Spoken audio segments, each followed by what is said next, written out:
reading out the signals for the Baltimore Colts. Unitas gives to Amici. The Colts are the world champions. Amici scores. It's amazing, sensational, dramatic, heart-rending, exciting, thrilling finish in the history of college football. California won the big game. 5 seconds left in the game. Do you believe in miracles? Yes.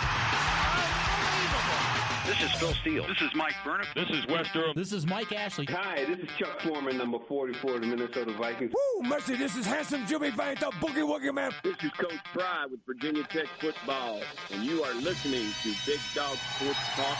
Are you ready to rock? Are you ready to roll? Okay, let's do it. You're in the doghouse with Rick Watson on Big Dog Sports Talk, presented by Pulaski County Sports and Entertainment. Join us in the Family Fencing Studios and chime in on the McClellan Chiropractic chat line. He's keeping cool with help from Little River Heating and Air, but this show is straight fire. And now, the big dog, Rick Watson.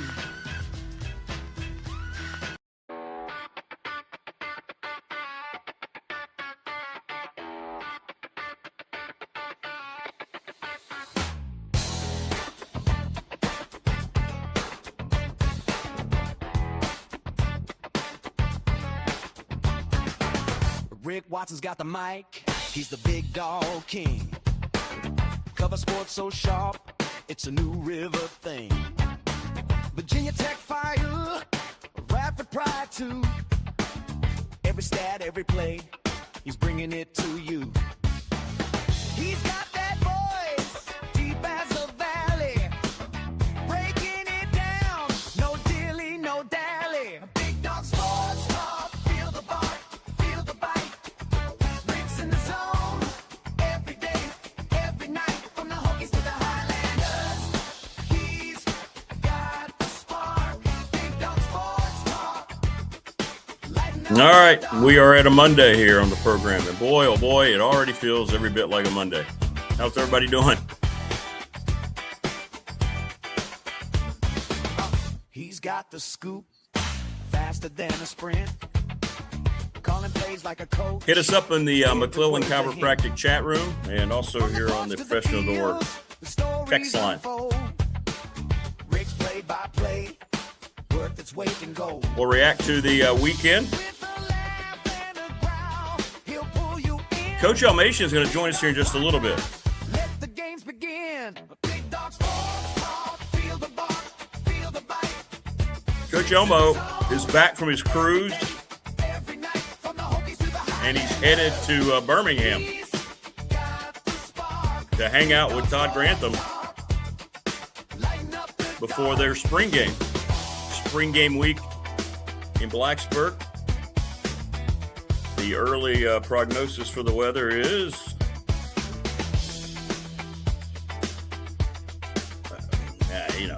we're too many days out. It says overcast, but it's going to be warm, so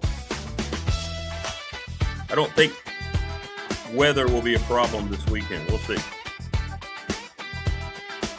391-0788 on the text line. Todd will not be able to join us today. They've got some early meetings as they get ready to conclude their spring practice coming up on Saturday.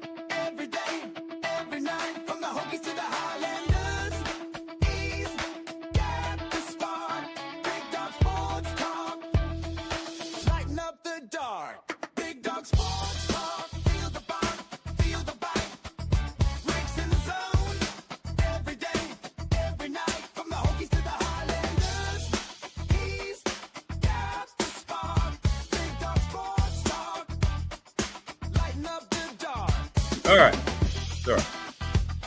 Responding to some messages on our Professional Door text line already. All right, there we go. Had to let the song finish there. We'll talk a little Masters.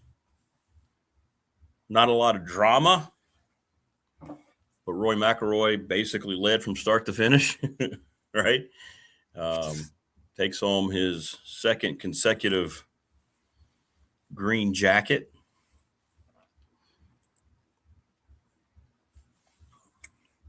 How was the experience for you? I ended up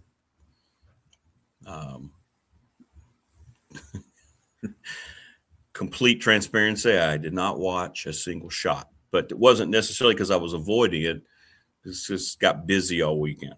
And every time I looked, Rory had a big lead. So I was like, okay. And I watched yesterday, I watched Radford University. The Big South has 2 baseball games that are on national because of their deal with ESPN, with ESPN Plus and the deal that they have. They get 2 baseball games on a national network. So yesterday on ESPN2 was Radford and High Point. So that's what I was watching yesterday. That was kind of cool just to see, Radford getting a little pub. High Point won the game, but Highlanders did not play badly. So that's what I did yesterday. That's what little time I had to watch anything this weekend. That's what I decided to watch yesterday. And then by that point, it was, I think Rory had a 2-shot lead on the last 2 holes. So, what were your thoughts about the Masters? If you watched, I want to know what your experience was. Prometheus says he watched yesterday. The greens were brown from lack of water. Really? I tell you, I hope it's nobody at Augusta changing their policy. But I got a little sour taste on the Masters as soon as what's up, Ezekiel? As soon as the whole Kelsey crap, Jason Kelsey out there doing all this stuff at ESPN, going out there on the day before and just disrespecting everything the tournament's supposed to be. Then I found out later the Masters was well aware of it and they just kind of waved it off. I'm like, wait a minute. So which is it then? How are you going to going forward? It should have always been the Masters doesn't need ESPN. The ESPN desperately needed the Masters. The Masters is supposed to stand on its own. But it wasn't a lot of drama or excitement in the tournament, right? It wasn't like a shot that we could remember for the ages or a comeback or the only thing people were watching on the last 2 holes was whether or not McIlroy was going to gack it up, which he did not do. Got a little shaky down the stretch, right? 17, 18. Wasn't he in the woods for a little bit in 17? But by the way, who puts the green jacket on the guy if you won it the previous year? Does he just put it on himself? 4th back-to-back winner in Masters history. Rory McIlroy. And those of you who know golf better than me, what people are saying that he had an unfair advantage because he plays Augusta like all the time. Is that true? Is that normal? I don't know the answer. I'm just asking the question. Y'all let me know. From the Magnificent Mondays where we get football sports clinics from Elmo. Yeah, we're about to. Take a knee and listen up. We won't have Todd today. We're going to have Todd. What's up, Morris? Todd will join us, I think, on Friday right before their spring game. They've got really early meetings today. Really early meetings. We're going to have Coach on here in just a second, though. Coach Elmo wants to join us early because he's got to travel. He's traveling to Birmingham today to be with UAB, all the guys that he helped bring in. T-Bird says day 3 had some excitement. Scheffler and Rose surged, but they didn't surge enough.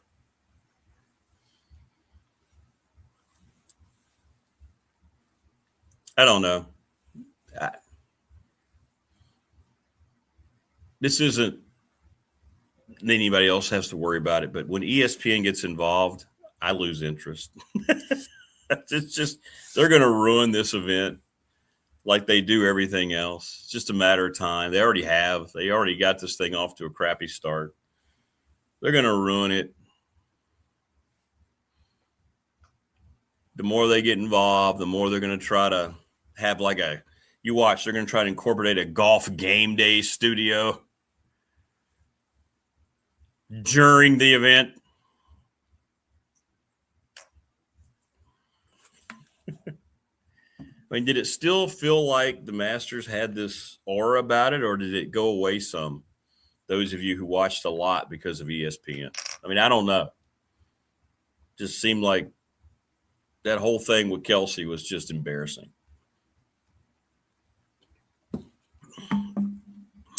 Absolutely embarrassing.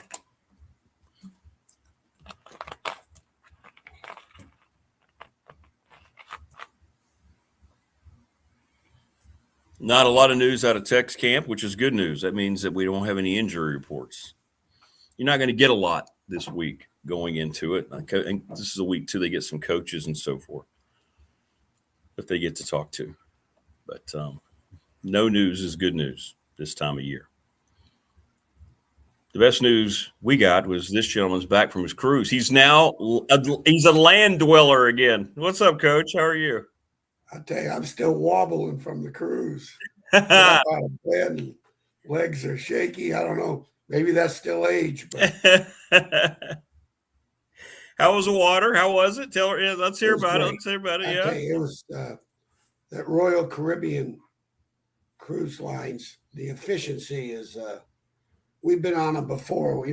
Jan and I, we traveled a lot before COVID.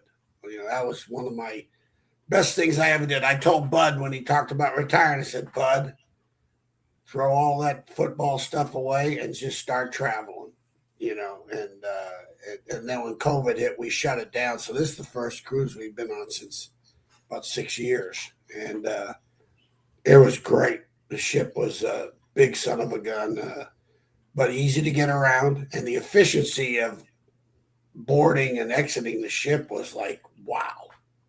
It was fantastic. I'd do it again. I didn't know if I would have said that, but I would sure do it again. And we went with a bunch of friends and had a blast.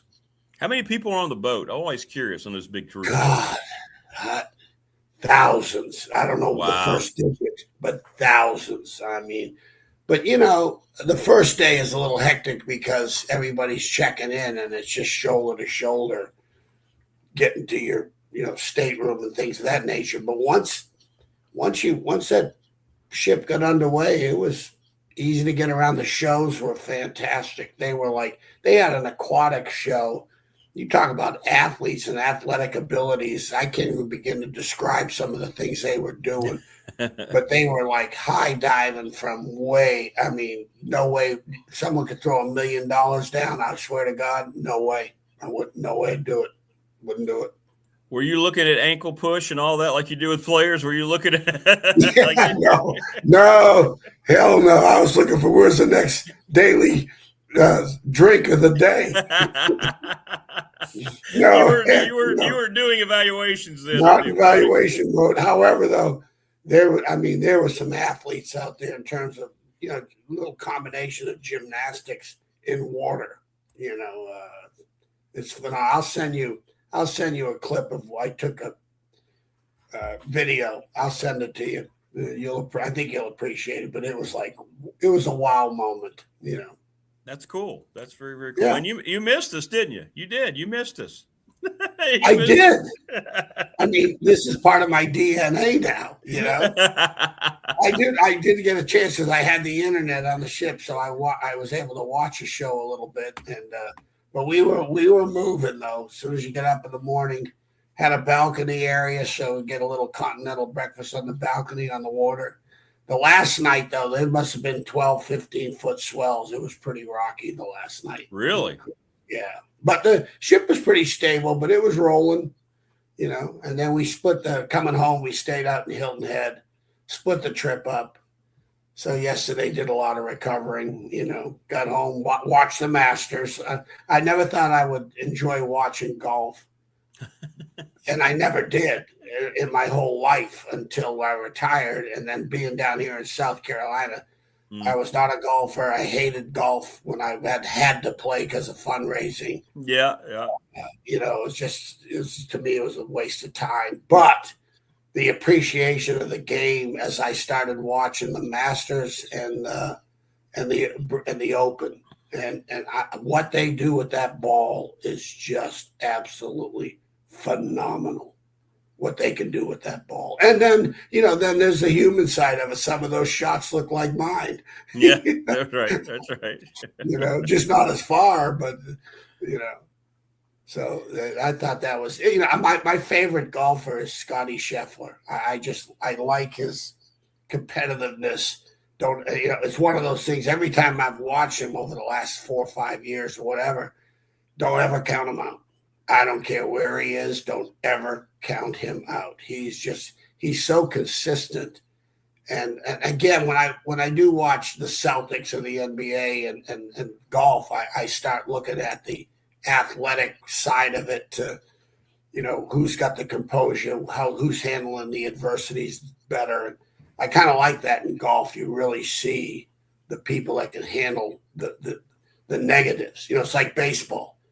I used to tell my players, I said, hey, when if you can have 3 hits and 10 at bats to give you a 300 average, what are you? And they said, they'd make a comment that's like, wow, great player, blah, blah, blah. I said, no, you're a millionaire 3 times over. Absolutely. I said, what's the difference between the 300 hitter and the 270 is how they deal with those 7 failures. And I really believe that. I truly believe that. Because you've got 7 failures. You hit 300 in baseball, you are going to get paid. Absolutely. No, you're right. You're right. So I always look at that when I watch basketball or I watch golf, that I'm looking at where, when adversity strike and the failures start happening, who's rising to the top. Yeah, and you're right. Scheffler seems like the most normal, relatable Consistent. Dude. Right? Never doesn't flinch. Yeah, he just seems like a dude. Yeah, Rory doesn't come across. He can. No. Yeah. No. And you look at Scheffler where he was -6. It doesn't matter where he starts out. There's going to be consistency as he's going to get better as the tournament goes on, and he ends up at second. If that thing 2 more holes, he'd have won it. If there were 20 holes, you don't want it. He just like in football. Sometimes you lose. Yeah. Sometimes you run out of time. You're right out of time. That's right. He ran out of holes. Well, speaking of time, you're going to be traveling here today. You're headed to camp. You're going back to camp. I'll tell you, these last 3 weeks, I'm turning 75 this month, but I swear to God, I think I'm about 80 right now. I mean, I've been rolling like I was working full time. Haven't been to New Mexico the whole week out of New Mexico, which was a fantastic trip. I'll tell you, it was so. I spent a lot of, spent 4 days out there, 3 to 4 days, and it was so well worth it. I'm so proud of those guys. The head coach, Jason Eck, was our GA. He was a walk-on at Wisconsin, another walk-on. We were talking. I don't know if I've ever been in a program that the players, each player has an unbelievable story. We had so many walk-ons that earned scholarships, kind of like Virginia Tech, but more so because it's the only school in the state. It's the Wisconsins, Nebraskas. When you're the Minnesota, you are the flagship, and there's no Minnesota State or in terms of Division I or Tech or those. And so you're going to get, there's going to be a lot of players in Wisconsin or Minnesota and Nebraska that want to be Huskers and Gophers and Badgers, and they'll come and they'll walk on. And we've 3 out of our 4 Rose Bowl captains were walk-ons. Well, Jason Eck was another walk-on, earned a scholarship, played offensive line for us in the 98 Rose Bowl team, Big Ten champion. And he's turned out to be one hell of a football coach. He was an assistant, rose through the ranks, and then got the Idaho job and won. And that's a place that had been like a doormat. Then he goes to New Mexico, very average, up and down program, more down than up, and playing for the conference championship. I really believe if the Wisconsin job ever opens up, he will be a serious candidate. Yeah. And their practices I can't wait to see the difference in the practices. Their practices, when I went out to visit at Washington and took the Washington, actually, we literally not only took the defense, but we took the practice philosophy of Don James of fast and furious, fast practice. And then at LSU, the organization of the practice with Nick being the NFL and how you progress in your teaching throughout the practice. His practices in New Mexico reminded me of those two that I've been involved with. It was fast, furious, well organized, well detailed, a lot of two-spot, a lot of kids got reps, no one's standing around. And when I say two-spot, they'll have a Pascal going on, but it'll be 1s and 3s versus 2s and 4s. So everyone's getting reps. And that's one of the things Nick always used to do. He wanted to have 4 deep so he could do that. But it was a great experience. I loved it. And then I'm looking forward to UAB. Was on the phone with Todd yesterday afternoon, and we talked quite a while. And he was telling me about the kids. I told him, I said, don't even begin to think about paying my ass unless you win 7 or 8 games. If you don't win, and I hate it when I make mistakes. I hate it when I'm not necessarily right, but where they're at least not in the making contributions and can win at least 8 games. That's my standard I've always had in terms of good recruiting. I measure to the wins. Well, that's no different than NFL draft. This visit's got to be exciting for you, Coach. These are kids that you helped pick out, right? So I'm sure you're excited to talk to them. And that's going to be cool. I'm almost afraid to go to practice tomorrow and go, what the hell was I thinking?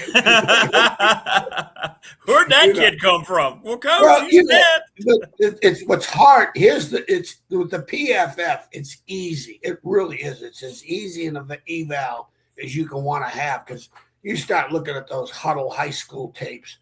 Years ago when I got in this business, when it was 16 millimeter film, at least I could see the whole game. You could see it, and it was very easy to pick the kid out, just get his number.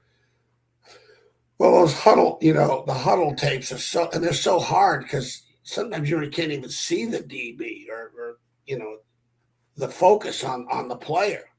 But at the same time, when you're just dealing with the physical attributes of evaluation, this is the one thing about football, which is the greatest competitive game ever, because the intangibles are, you can have a lot of liabilities. You can have liabilities, but if you've got the intangibles, you can perform in this competitive world of football, even in the NFL, to that matter. Basketball, you can't put it in the hoop. Or baseball, you can't hit the ball. Your chances are very slim to none. In football, Brandon Simonis, here's a great example. I think I've mentioned this numerous times on the show. But as I first got to Tech, and I said, Bud, why do we take this kid? He's 5'11", 185, 90 pounds. He goes, well, he's Frank's nephew. I go, well, give that guy a raise and sign him. And he turned out to be a great Virginia Tech player. And I think ended up was a captain after I left. I had him for 2 years. Played his special teams as a freshman. Then we started him as an outside linebacker. And boy, he was invaluable. And I used to tell him every day, I said, look, you got a 1A head and a 1AA body. Don't you fill in the blank this up. And he'd always just nod. He was brilliant. He was an A student. Yeah. Brilliant guy. But, those are the guys. That's what separates, I think, football from a lot of, could he have played at Virginia? No. I'm just telling you, he wasn't athletic enough to play any place else but Virginia Tech. And that's a great compliment to Virginia Tech and the kid. Yeah, sure. And he turned out to be a fantastic player for us on winning teams at Virginia Tech. So what's your schedule? Are you going to you're leaving? You're going to be down at practice today. You're going to start going to practice. No, they're practicing tomorrow. I'm just going to. By the time I get in there, now I didn't realize they were Central Standard Time, so I'm actually. I thought it was, it's an 8-hour drive. I'm driving. I'm not going to fly. I'm driving, and I don't blame you. No, when I flew to New Mexico, it was, you're up at 3 a.m. getting those early flights, especially with all this issues with TSA. Oof. But I was so lucky. I was so fortunate on the flight because I've had 1-day turnarounds, and I'm on the road again the last 2 weeks. I had to be back Friday. So I got back Friday from New Mexico flying in. And then all of a sudden, Sunday, we're driving down to Port Canaveral, which is another 8-hour drive. Another 8-hour drive. Yeah. So, but then they're practicing tomorrow. They're going to practice tomorrow, and I'm really looking forward to it. I don't know what he wants me to do with the staff. If he wants me to, like when I was at New Mexico in the first staff meeting, I attended all the meetings, staffs. I went to the linebacker room meeting, and that was a lot of fun. They were really impressed with these coaches at New Mexico, and I'm sure it'll be the same at UAB. I'm looking forward to meeting Mortensen, the head football coach. Yeah, sure. He's been with Nick for 9 years. He was with Nick for 9 years. And anybody that does that, anybody that's coached with Nick, whether you last 1 year or 9, you pin a medal on yourself because the stories, there's not a coach there that's never got his ass chewed. Not one. I told Kirby Smart when I was watching him practice for the Sugar Bowl in New Orleans, I went over to the practice. I was down in New Orleans. I said, "You are the most miserable millionaire I've ever met." No, I don't know many millionaires, but I know you're making over $1 million and you're miserable. He laughed his ass off. So, I just can't wait. You're going to jump into the drills. You're just No, going to I don't do that. The only time that I've really at Roanoke College with Brian Steinsmig and one of the coaches asked me to work a drill and things of that nature. But like I said, when I was in New Mexico, but all of a sudden Jason said, "Hey, we had a full staff meeting." He said, "Phil, just, we went over evaluations at that time, things of that nature." Then I met with the defensive staff. It was kind of fun. We took the kids a couple of kids I evaluated for UAB and showed them how I worked through the evaluations for them on a couple of the kids. And that was fun. They enjoyed that. Oh, I bet. Yeah. As we watched them up and the defensive staff, it was a lot of Q&A and, so I'm sure it'll be the same thing in the off day Wednesday. They practice Tuesday afternoon, so I'm looking forward to that. Well, that'll be cool, and they can tap into all that, and it'll be great. And you watching those kids develop, you'll feel better about your job status at UAB, I think, when you see some of those kids. I swear to God, I don't know why they're bringing me in. It's funny, Todd's. I think this is a NFL thing. As he's. Because I know when he worked with me at Virginia Tech, I don't know if this, I can't remember if this was a Lou Holtz thing, but I've always had a philosophy of right, wrong, good, or bad. I've always said, if you have depth, your first string's not very good. Okay. All of a sudden you got depth and you can't figure out who the hell the starter is. Yeah. And believe me, when you have to have depth, you have to have if I got 2 defensive tackles, I need a third one for a rotation. Okay. And get 20, 10, 15, 20 snaps out of in rotation and give it 20, couple of snap breaks, 3 ends, 3 safeties, 3 corners. I don't need 4. I don't need and the backup's not necessarily going in the game. It's the next best guy that's going in. I learned that at Syracuse more than anything else. Just because you got a right corner and left corner and you got 2 deep in both of them. Well, one of them goes down. Well, that backup necessarily is the one that went down. Who's the next best guy? And he's going in the game. So Todd's got a big concern with depth. That was as I was listening to him yesterday, it was probably huge concern. And I said to himself, I asked him, I said, well, hey, let me ask you this question. Who are your starters? Okay, let's start there. Who and is he that good? Like when I had Coach Lawyer Malloy at University of Washington, who was one of the greatest athletes, players. He was the highest paid safety in the NFL at one point in time when he played it for the Patriots. And I said, where is your depth situation? I mean, where are your starters? And especially in the defensive back, I said, find 4 guys back there that like each other, that respect each other. It's like DB and offensive line are the same. They're very similar. You got to play as one. 4 guys got to play as one. I said, and you got to have a safety that can be your quarterback. Find that guy. Find the smartest sucker you got and put him back there at quarterback. When I was at LSU, the Knicks' defenses were so complicated. And I think Todd's are too. I think Todd's very NFL-ish, and his game plans are probably more than I would have had, or I have had. And so you better have a safety back there. At LSU, we had Ryan Clark, the guy that's on the ESPN Pittsburgh Steelers. And let me tell you, without him, that secondary would have been a disaster. He got everybody lined up, literally, because Coach Saban, you have to. Sal Sinceri's kid that started at Alabama was the same way. Got him lined up, got him exactly with the adjustments that are made, because you're not just calling a coverage, you're packaging. You're based on a lot of things. Numbers games, 2x2, 3x1s. Where's the back? All of a sudden you try to. It's basically the advantage.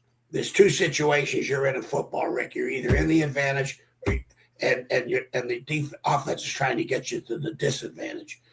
And that by position, that's by alignment. And more than anything else. But then all of a sudden, the big picture concept of one high safety, split safety concept. It's all a numbers game. It's all a big numbers game. 2 blockers, 3 defenders, one receiver, two defenders. Unless and that's where the strain and the stress comes in mentally. And you better have a guy back there as a safety that's the smartest son of a gun on your football team that's got enough talent. Because without that guy, you got to be strong down the middle, Rick, like baseball. Catcher, pitcher, center fielder. Right. The same thing in football. I need a tackle, a Mike linebacker, and a safety, and I'll build it from there. You got to be strong down the middle, and you build your team from there. So I'm looking forward to it, but he had a big concern with depth. But I kept telling Todd, find your starters. Depth will take care of itself. You get depth through injury sometimes, Right. Some guys will develop. All of a sudden, and then hopefully you could, whoever you put in that game, you're not missing a beat. It's functional. He's functional. He'll play for us. So is it a red flag for you when you hear coach? I'm just listening to what I guess it makes sense. I hadn't thought of it that way. But when you hear coaches say, well, we don't have much of a drop off behind our starters, is that when you go, well, then you don't have a very good football team? Is that right? I've been in staff meetings that all of a sudden, basically we had depth, but then, well, who's the starter? And hopefully he's so good. Like when you have a Lawyer Malloy or a Longman that I coached at UVA, was a 13th player taken in the whole draft, NFL starter, captain for the Jets and for the Jacksonville, was a great player. Probably is as great a player Virginia's had in a 2-year period. And, all of a sudden behind them, it's a big drop off. They're that good. They're so good. The drop off's ridiculous because you're not going to. Makes sense. You're not going to have 11 Lawyer Malloy. You're just not. But when you have one, that guy behind him, he's never going to be as good. So you guess what? You don't have depth when you have a great, great, great player. You just don't. And so, so yeah, sometimes when you start thinking, yeah, we have a lot of depth, I'm going, oh, okay. Let's see who's starting in this depth. Sometimes they can't figure it out. Yeah. Very interesting though. Yeah, that's a good.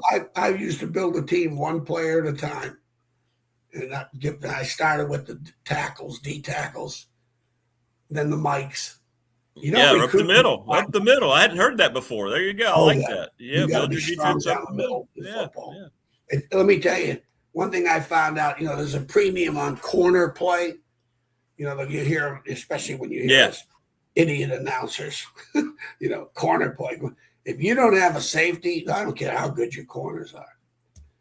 I'm just telling you, if you don't have a safety, that's like you don't have a quarterback. Right. No different. He is the quarterback.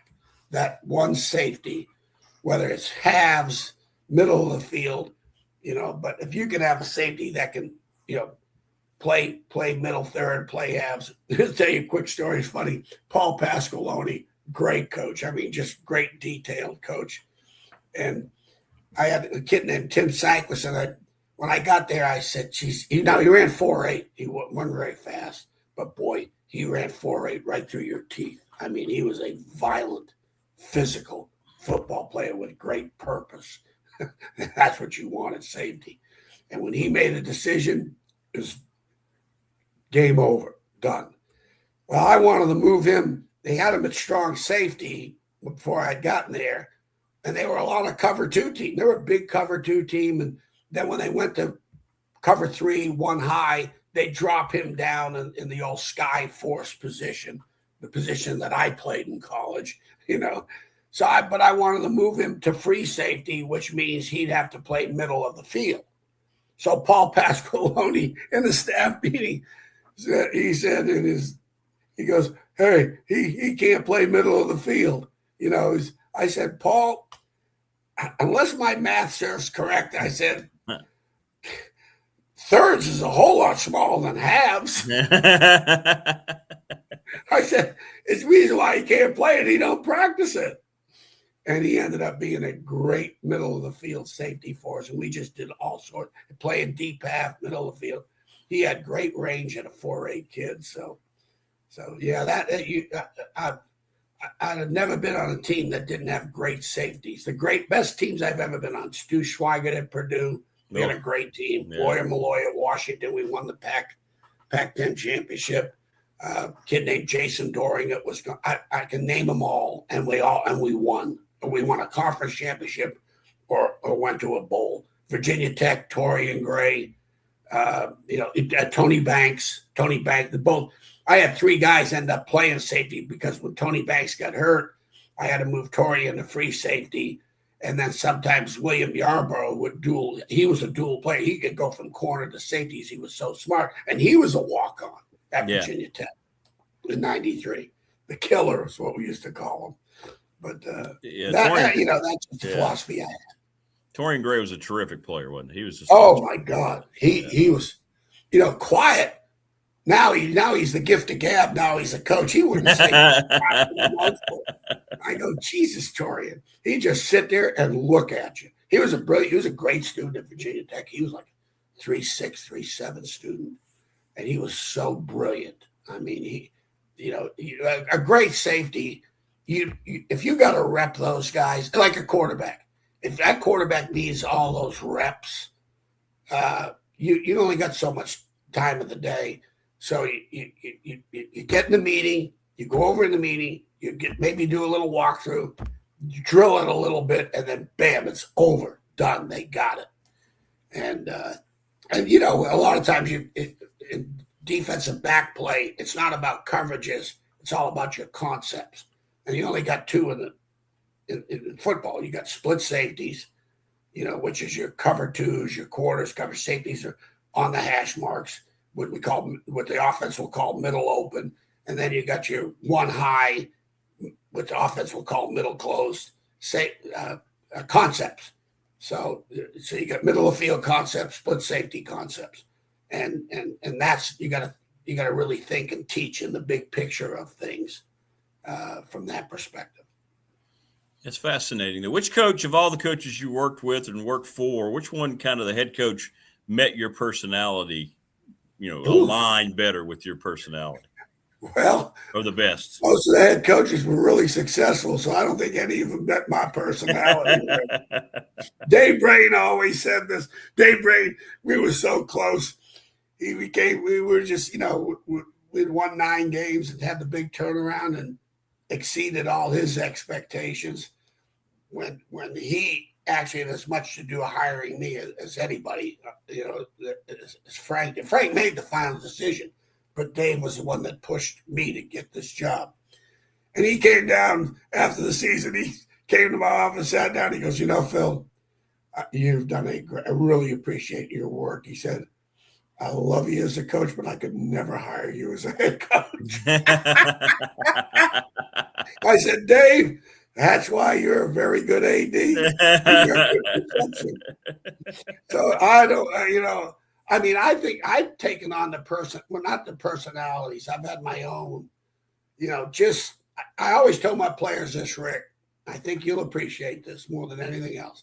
I told them, I said, I will never, ever ask you to do anything on this football field that I have never been through myself. And I will never ask you to do anything off the football field that I've never been through myself. Well, I went to Ferrum, which was like the junction. It made Bear Bryant's Junction look like a party. Yeah. We're scrimmaging at halftimes at Ferrum. Okay. Literally. The bull in the ring was going on at the halftime at Ferrum. Our warm-ups was bull in the ring and arm circles. It was the most physical thing I've ever done in my life. We've had guys coming out of Vietnam, back in that time, the Marines, and they'd walk off the football field. It was so fit. Then William Mary was so mentally demanding. I've always said somewhere in the middle, I'm a mess between Ferrum and William and Mary. So, it was one of those practices when I go out to practice, I was very confident in myself and the way because the game demands and requires, if you don't coach him hard, you're doing him a disservice. You're going to do him a disservice because the game, it demands and requires so much mentally and physically. And you don't have a whole lot of time. That one common thing you have with your opponent is the time. Who's using it the most efficient way? So, I know Coach Holtz had a great influence on me, just his enthusiasm for the game. Rick, in a practice, I dropped 5-10 pounds in a practice. During the preseason, wow. I'm dropping 15 because I'm running in the drill. I'm literally running in the drill. I learned this a long time ago. I never demonstrated. I never asked them to demonstrate because they would have kicked my ass. They'd have done, hold a dummy while they're doing something. No way. Yeah. There's one coach at Southern Mississippi. I can't remember his name. And it may be embellished, but I don't know if it's true, but it should be true. He's got all pissed off at this defensive end because, he wasn't taking on the fullback the right way back in the 0-2 back days. And he grabbed the bag and goes, let me show you how to do this. Well, that fullback came and kicked in and rolled up and kicked this coach's ass, just rolled him up. He's rolling on the ground, gets up, throws the bag back at the kid. He goes, son, you've screwed this position up so bad nobody can play it. That's a compliment, right? That's a compliment. Oh, without a doubt. That's why I've never picked up a bag in my life to say, come on, let me show you how it's done. Yeah, right. Yeah, no. Don't give them a chance, Rick. Don't give them a chance. You gotta know which situations to avoid, right? That's funny. That's funny. I think, Coach Holtz was a big influence. Coach Norton, the people that I played for as much as anybody and fortunate enough to coach with, those two had such a big influence on how I approached the game and what, what I had gone through. I'm sure if you got into coaching, Coach Hicks would be a tremendous influence on you if you ever. Oh, did. Yeah, absolutely. I'm sure he still is to this day. He is. I think about things that I do and how I went about parenting and things like that. And I think about those things, because basically at that level, your coaches are kind of like extension of your parents when you're in high school and you've got somebody else the like surrogate fathers. Surrogate, yeah, it is absolutely it is. It never goes away. Never goes away. You know, did I send you that picture? Someone sent me a picture of the cover of I think either 1977 or 76. One of the 2 years of a West Virginia press guide. Yeah, that coaching staff. Yeah. That coach, Nick Saban, Joel Hicks. Oh my God! I mean, it's like a who's who. It's unbelievable. Rick Trickett, who's still there, who went back to coach with Rich Rod. You know, at West Virginia, he's come full circle. This is, I mean, geez, 50 years ago. 50 years ago. Yeah, they were good friends. Coach Saban and Coach Hicks they would get together every summer. Yeah. They didn't advertise it, but Coach Saban would come in town and stay at Coach Hicks' house for like a weekend. They'd spend time at the lake. And I didn't know about all these things. Dan Callahan, who started really Pulaski County football, the former great writer, passed away, a good friend of mine, who everybody knows here, he would be there at those things. He said, just listening to the stories, man. Was Joel a West Virginia guy? Yeah. He came there and absolutely. Nick. Yeah, absolutely. All those staff members, they all either had played at West Virginia or had some form of West Virginia background in coaching, or born in the state or whatever. But it was fun to see. Watch it. Look, I looked at that and I said, "Holy mackerel!" Crazy. It's crazy. Yeah. Staff. Gary Tranquil was on that staff. Gary Tranquil. That's right. That's right. He was on that staff. That's why he and Nick. When Nick got fired at Ohio State as a DB coach by Earl Bruce. He and the D coordinator, and they were like good buddies, and they went hand in hand. And Gary hired him at Navy. But Gary and Nick were. I got the LSU job because of Gary Tranquil and Todd Grantham. Todd Grantham was basically one of the reasons why I got the LSU job, because Nick just worshipped the ground both those guys walked. Yeah. He loved Todd. He loved Todd Grantham. I'm telling you, it was like, wow. He's hoping to get Coach Saban at one of the UAB weekends or something, like hang out down there. Yeah. Come look at the team once since he's down there. I would say he would do it. Yeah, I would say. I hope I'm there before him, because I wouldn't want to follow his head. Like, who's this slappy?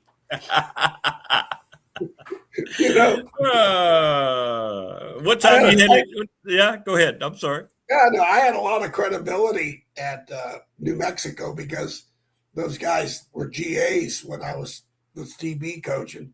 They thought I was a pretty damn good coach. And like I said, for 40 years, I fooled a lot of people. Right? What time you heading out this morning? As soon as we get off all right. That's what the car, I'm taking my time and going to go to Dunkin' Donuts, get my coffee, get my Boston cream donut. I'm on the way. Put on your tunes and you're on your way. Oh, yeah. I listen. You know what I love? I love listening to the Dan Patrick Show. Hey, you'll pick. Yeah. I his show. What a great show! You talk about a great guy that interviews well and real informative. So that comes on at 9:00. So I'll listen to the Dan. Oh, Patrick well, there you show. go. That'll get you down the road a little bit. Yeah. Yeah. And then the afternoons, I'll do the Spotify thing with the tunes. Yeah. Yeah.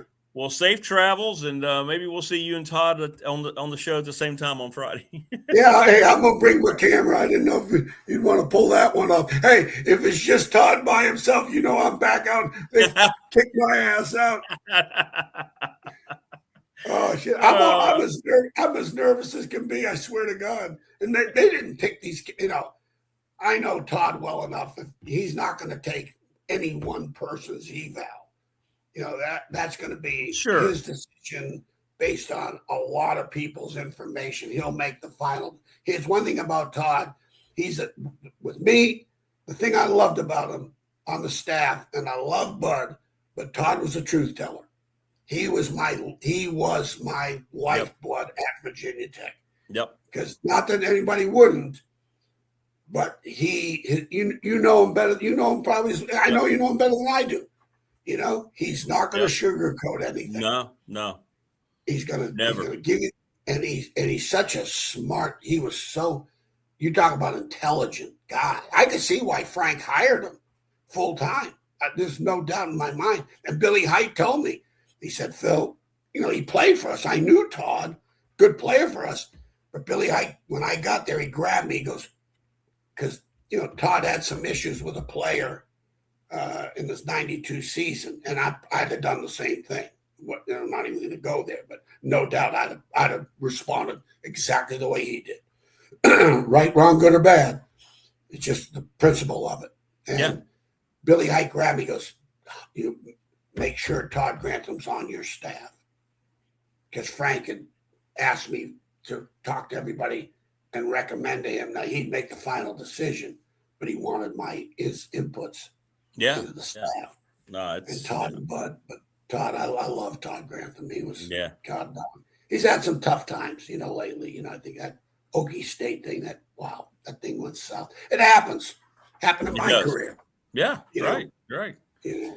I think the thing that frustrated him the most about Oklahoma State, they didn't get a chance. It was just like they were there not even a year, and it's all of a sudden the AD got well, you got to be careful. It's just weird. Just a weird situation. I know why he took this job at UAB. You really got to be careful as a defensive coach today.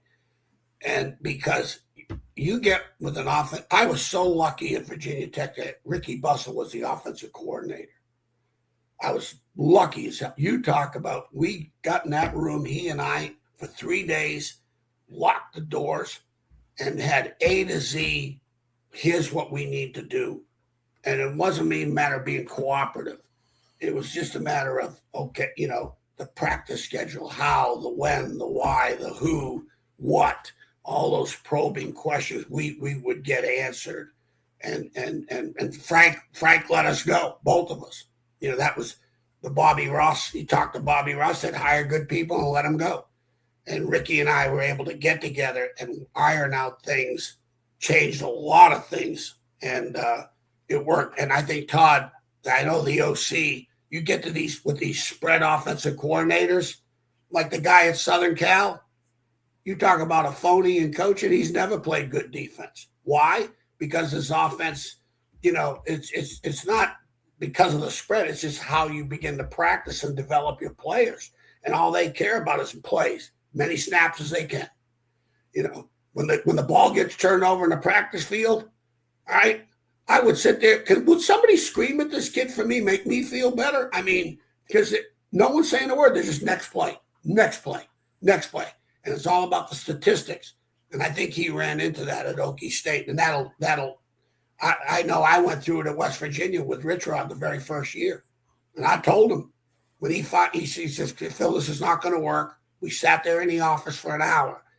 As professional a visit we've had, I said, Coach, if you don't put a tight end in your offense, or at least two of them in this Big East Conference, you're going to be following my ass out the door. Mm-hmm. And 2 weeks later, Rick Trickett called me up. He goes, what the hell did you tell him? And all of a sudden, they're in 2 tight end, 12 personnel, and 11 personnel. And so you got to really be careful. And I think he chose the UAB job because he knew the head coach, who's an offensive guy. But being with Nick Saban, you think about all the Stark, Kiffin, all the Jimbo Fisher, all these spread offensive guys that they go to Nick and they become better overall coaches because they understand and respect the defense. You know, a lot of these guys, they don't even respect the defense. They think we're supposed to service them. But next thing you know, they can't score. They're turning it over, and then they're looking at you, and your ass is getting fired. Yeah, right. You know, just like, you know, whether it's Carolina with Mac Brown, he fired all those DCs, Southern Cal. You look at some of these teams that keep firing DCs.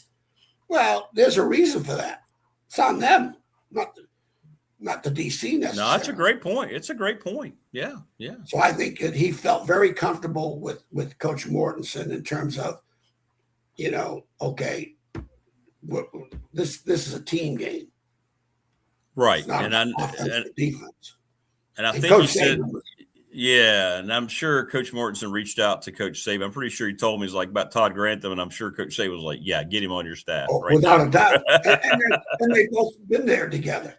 Yeah. You know, once you work for Nick, if you're an offensive guy, you get rehabbed. Because, see, Coach Saban, I'll let you go with this, but Coach Saban, they think I'm lying when I'm telling you this. He did the install for both offense and defense. He did the install. The offensive coordinator didn't do the install. He did the install in terms of personnel, groupings, situational football. And now the offensive coordinator filled in what he was going to play, run, pass. But as far as groupings of personnel, first day was, two receivers. Then it went to 3 receivers, so as he built his defense, so it was everybody was on the same page. Everybody in development and personnel evaluation. That's the 2 things you got to come out of the preseason. You got to develop them. You got to evaluate them. Well, if you got a guy that's running 4 wides all the time, well, how are you training the third linebacker? You're going to be a nickel every snap. You got to make a decision. So all of a sudden you become a nickel team. Then you face a team with multiple tight ends and you get your ass kicked. So that's why I'm looking forward to Virginia Tech with the multiple tight ends. I think you're going to see a Big Ten offense at Virginia Tech, and good for them because a lot of defenses are playing nothing but nickel now because of the spread. Yeah, that's right. I think let's go back to the 60s and you'll have an advantage. Yeah. You'll have an advantage, especially if they're good players. Yeah. No, it's you got me going again, Rick. Sorry. I know. It's awesome. No, I love the education. The education with you is constant. I love it, man. It's awesome. Oh, be careful, Rick. Be careful. You may lose a lot of credibility. I kept telling Frank, they said, yeah, in one of his books, I'm chapter 15, best hire I ever made. I told Frank, I said, Frank, they're going to take all them Coach of the Year trophies away from your ass. Well, listen, safe journeys, Coach, to Birmingham. All right, buddy. You take care. Thanks for having me on. No, thanks for jumping on. Glad to have you back on dry land. So cool. Be safe. Here you go, Coach Elmo. As good as that. That's good. We just got another education from Coach Elmo. That's fascinating. See, it's just the little things like that that really make you appreciate what you watch. And now you kind of think about it a lot more when you're sitting down and you're watching. Just coming at it from that perspective, the highest level of coaches that he's been with and all the great programs and great players, NFL Hall of Fame players. It's really cool. I hope everybody appreciates that, man. It's we think we know a little bit about football and you realize you don't know much. That's all. It's good stuff. Good stuff. Good way to start a Monday with Coach Elmo. I want to thank the NRB Super Bowl. They've been around for 25 years. 382-5525, reserve your lanes. We're going to be doing our meetup over there. Coach Elmo will be there. He wants to be there. So we're going to do it later in the summer. So Morris, we will organize. Jen wants to be there. We're going to try to get Burnup out there, Roth, and we're going to make it a big thing. So we'll keep you posted on all that. Thanks to Lawson's Mobile Home Supply, 300 North Franklin Street in Christiansburg, 540-381-8011. All sorts of parts for your home, all that stuff. Good stuff, man. Good stuff from Elmo. Yeah, exactly, Wayne. He's lived his life, so many experience, insider with the best coaches in college football. And I guarantee you all those best coaches would either mention him on their own or when asked about Phil Elmassian would say, we'd have never reached our potential without him. I mean, that's what's so cool about it. It's just awesome. Just awesome. Thanks to Brandon at Top Shelf Apparel, sponsor of our T-shirts. If you want one, hit me up. $20. They're made awesomely. Sundown Electric, thanks to Jeff Smith and his brother. One of the best reputations of any business in our region. Satisfied clients, a test to superior craftsmanship, attention to detail. Reach out to Sundown Electric. Bob Christ and the Ready Set Fund. ReadySetFund.com. It's a series of text messages to raise money very quickly for your organization, your team, or event. BOBCRIST11 @gmail. Bob Christ. Of course, Professional Door Incorporated with Travis Williams, sponsor of our text line. Commercial and residential garage doors. They've expanded this business to unbelievable heights. Family owned and operated, 38 years in business. Unbelievable business. National Bank member FDIC, the exclusive banking partner of BDST, and of me, Rick Watson. Our BDST fan question of the week. I have one for this week, and it was actually something Morris put in chat. The attorney, Ryan Pry, in Radford, 701 West Main Street, Trust and Estate Planning. Little River Heating and Air, Charles Lee. I had someone text me last week, said we reached out to Charles, and they were the absolute best. Thank you. 540-553-2971. I'm trying to just let you know that I'm always going to have affinity for all of our sponsors, but with Charles, it was really special because I came home to a horrible situation last winter when my units got struck by lightning, the weird lightning storm in February, and they were so professional and kept me calm. The best, just the best. Pulaski County Sports and Entertainment's the presenting sponsor of this program, thanks to Jonathan Sweet and Tim Miller. Mark Hunley, McClellan Chiropractic, 155 Walters Drive, sponsor of our chat room, which is always popping. And I know people have been hitting me up about going to see Mark go. Trust me. And Family Fencing, thanks to Jason Green, sponsor of our studio, 540-200-8294, familyfencingnrv.com. They're doing more and more quotes every week. Growing business. It's awesome. Very awesome. Todd says up there. Yeah, they had meetings. Todd hit me up last night. I think they started their meetings like at 5:30, 6 a.m. today. They're trying to get this last week going. Yeah.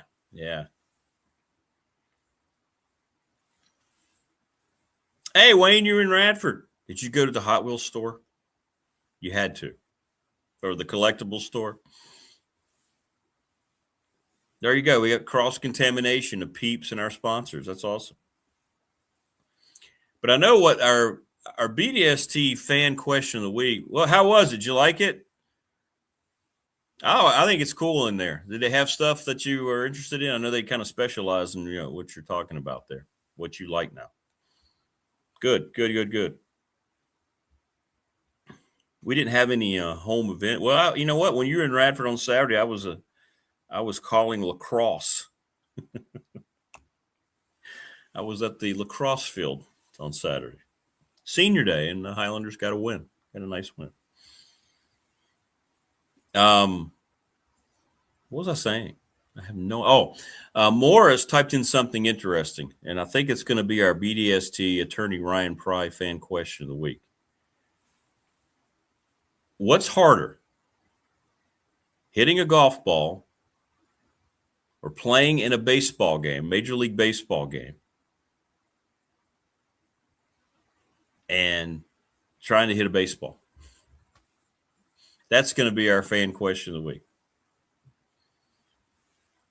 Oh, good. I'm glad he's going to help you out. Yeah, I'm sure he has some connections to help you get some rare stuff. Very cool. Very cool. Oh, I'm sure Wayne found the Panera. It's over in Christiansburg. I'm sure. So what's harder to do? Standing there as a left-handed hitter against Randy Johnson in his heyday when the crowd's screaming and going nuts, or trying to hit a golf ball where you're not allowed to say a word? Dun, dun, dun. That'll be our BDST attorney Ryan Pry fan question of the week.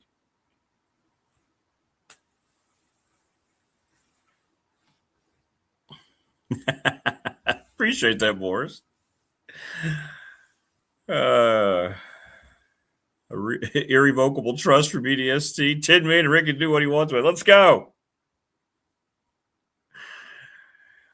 We'll take the $10 million and we'd all jump on a cruise ship, all of us, immediately. We'd grab, Jen and Mike Ashley.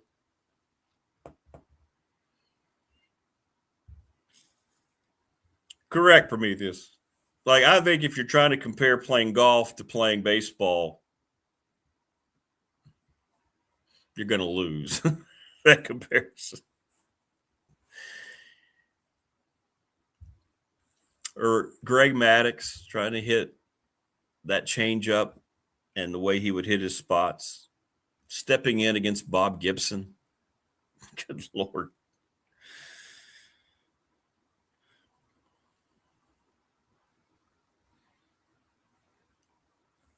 No, I can't imagine Coach Elmo playing golf. And I'm just going to have to just settle for the mentality that I have. I really appreciate the talent that golfers have, but me not being one myself, it really limits the amount of affinity I have or desire to watch it. Any amateur can hit a golf ball, be it not as well as the pros, but trying to hit a baseball pitcher. Yeah, I agree. Or not even go to college baseball. Just go to any level of baseball. Now, I played baseball up until a couple years of high school, and then you play beer league softball, and But yeah, it's hard. It's hard. But that'll be our BDST fan question of the week. Now, the pressure situations when there's millions of dollars on the line to hit a shot a certain way, to make a putt. Now, that's, I get that. I get that. But it's interesting. And it's not dissing one over the other. It's just two amazing, unbelievable skills that I just marvel when I see guys hit shots that make no sense on the golf course at that level. And then when I watch guys adjust in the same at bat, foul off a few pitches, and then line a base hit into the gap against one of these, just who wins the at bat. That's the intriguing part of sports for me, anyway. Wayne says golf due to precision. One ball sitting still on a tee while the other's traveling 100. And that's what flips it for me. Yeah.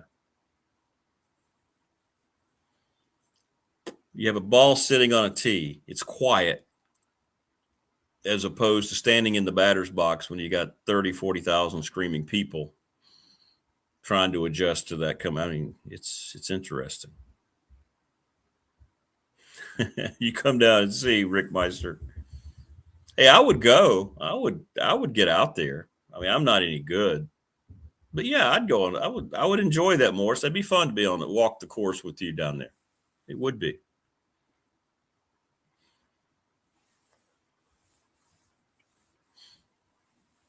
I've heard guys say they could hit a softball at some tech games. Yeah, depending on the pitcher, some of those velocities, yeah. Yeah, they think it's easy. It's not. Try golf without liquid encouragement. See how you golf without liquid encouragement. I like that. Liquid encouragement.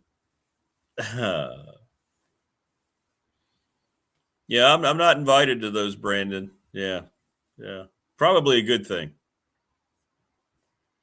I'd be the guy like driving the cart around, grabbing the extra bags. I'd be the towel guy.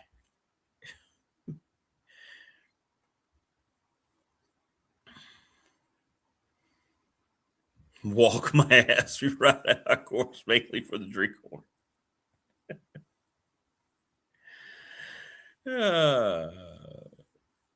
I know the course was packed up here at Auburn yesterday. I was up at the Reiner Walking Park, which is really nice. We have baseball and softball fields, 2 football fields up there. It's really nice what they did. But every time I'd round the corner, there was always a new golfing tandem or grouping coming down the hill. It was packed yesterday.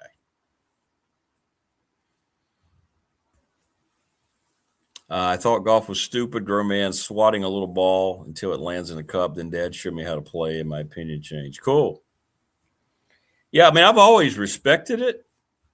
Always. Like, even growing up with Dad, I didn't play, but I thought it was cool. Because to me, when you're little and you're watching it, or when you're younger, you're like, wow, that thing started how far away from the hole? It was just like simple observations, but yet they remain true today. They were 500 and some yards away from the hole, and then he got it in the hole in 4 shots. What? How did he knock it? You know what I mean? Like, your mind's trying to grasp how they were able to hit it from the tee that far away to, hey, he's picking it up out of the hole. What? How? But that's kind of the way I still think about it, Those childlike observations. You're like, wow, how do they do that? Is that a personal invite, Brandon? Maybe later in the summer. Yeah, maybe we can do that later in the summer.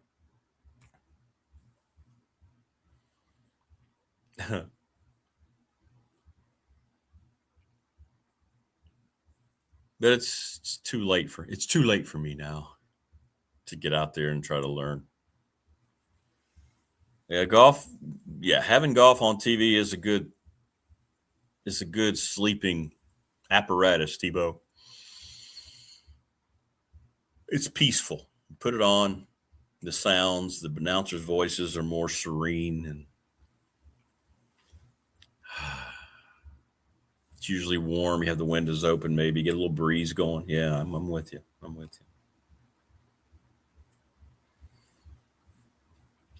But it's not easy to win your biggest event back to back, and that's what Rory did.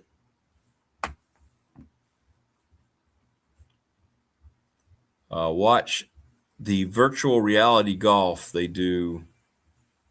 Yeah, it's on ESPN. I'm out. I'm out.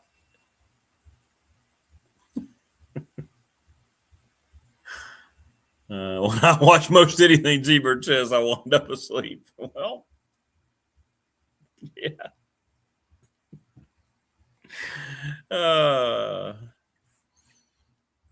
Yeah, there's nothing like movie night. Yeah, it's movie night, honey. What do you want to watch? Yep. Click. Oh, man, 20 minutes in. How much longer is this thing? Well, we kind of just started it.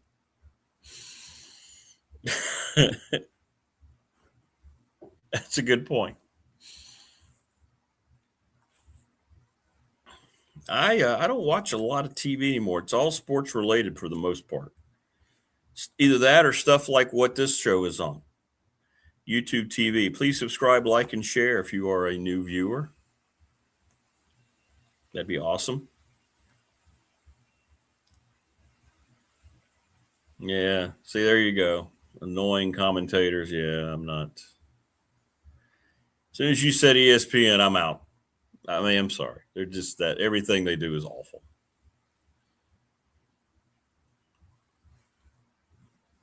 Watch. Yeah, I did. I have seen that Robin Williams description of golf. Yeah.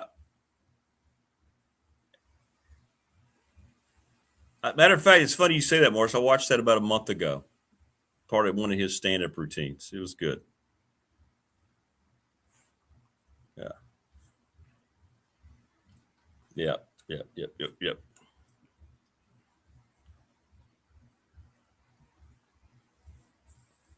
Saw where ESPN finally fired Mark Jones. Who basically lived his professional life hating white people, but yet he kept a job for 30 years, 35 years on ESPN. Finally got fired when he started to say that police officers were plotting to hurt him. Simply because of his race.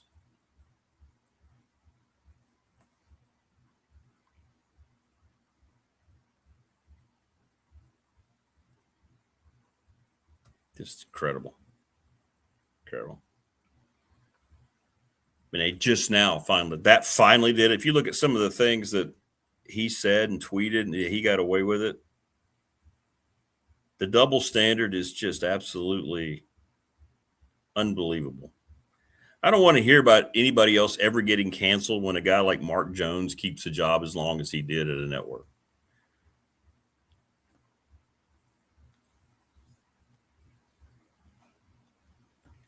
Anyway, Masters needs to give lifetime bans from their course to some of ESPN's influencers. Yeah, absolute clown. Yeah, you got all. It was a clown show from the time.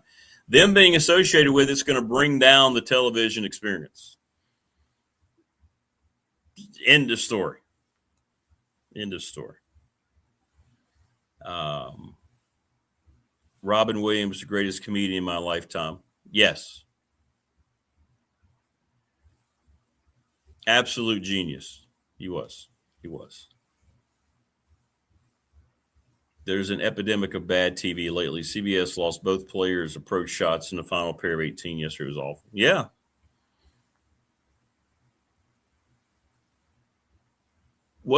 Didn't that happen earlier in the week too? Somebody missed a shot because they were following. It was something else that I saw that made a big deal.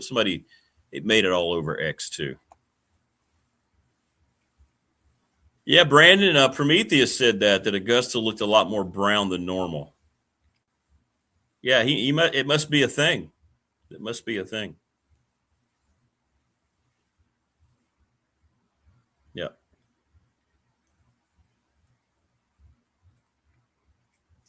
Yep.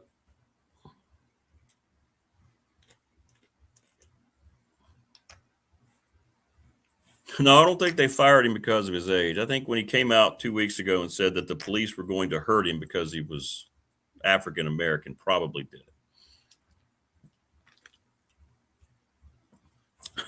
it. Finally, that probably did it. Yeah, Delirious had a great opportunity when I was younger to go see, right after high school, college, to go see Eddie Murphy in Roanoke. You may have been there, Wayne. And it was the Delirious tour, and it was so funny, so good. Eddie Murphy is the most real comedian of my lifetime.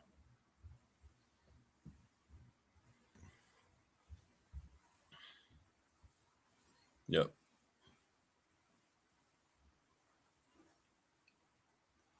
Yep. It was good stuff. He had on the red leather suit. And we had great seats. We were like 10 rows back. It was great. It was great. So funny. So genuinely funny. Because at that time, comedians could be comedians and nobody was worried about, having their feelings hurt every 3 seconds. And he was an equal opportunity attacker, if you will. He didn't care black, white, didn't care what it was. It was just funny. And it was just funny.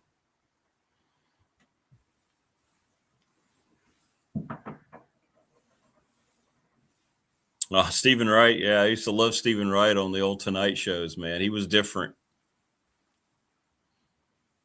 Yeah, he was good. Stephen Wright was really good.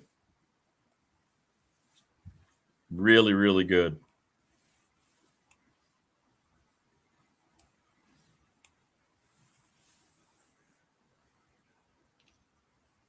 But yeah, Eddie's in his 60s now too. Yeah. But just a brilliant comedic mind, Eddie Murphy. Naturally, just so good, so funny. And relatable comedy too. Yeah, just so good. Both are so good. Different types of comedians, but so good. Yeah, oh yeah. Saturday Night Live is what launched him into his movie career. Buckwheat, Mr. Robinson's Neighborhood, all that stuff, Tebow. It's great. It was great stuff. He helped save SNL at the time. They were kind of in a bad funk, and then here comes Eddie Murphy. Yeah, the hot tub. James Brown. And just things like that he would come up with and write. And he wrote all those, back in the day, SNL, when it used to be funny.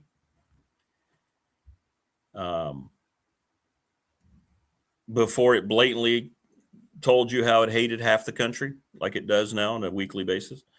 They all wrote their own skits. They would write how it was going to go. James Brown, the celebrity hot tub.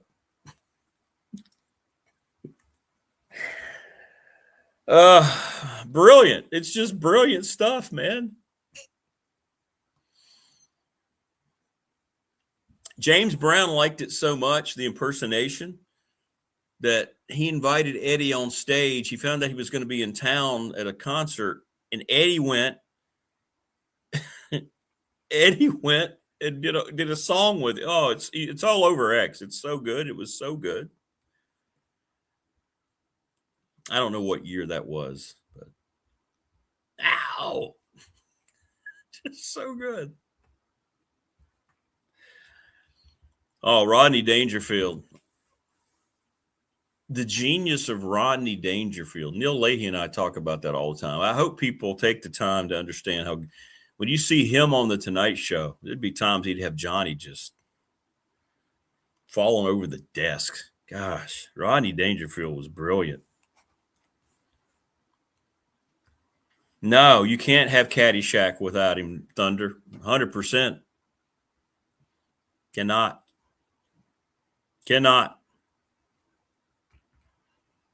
Just watch Trading Places, Brian says. Coming to America. Yeah, great movies. I mean, Eddie Murphy was – you could use the term comedic genius with Eddie Murphy, and you would not be out of line.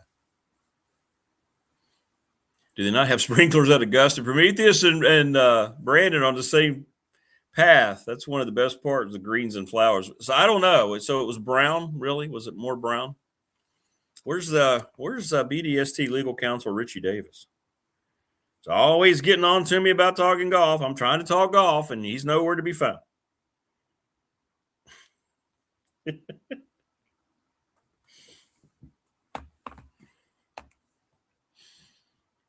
So it was browner than usual? Is that it?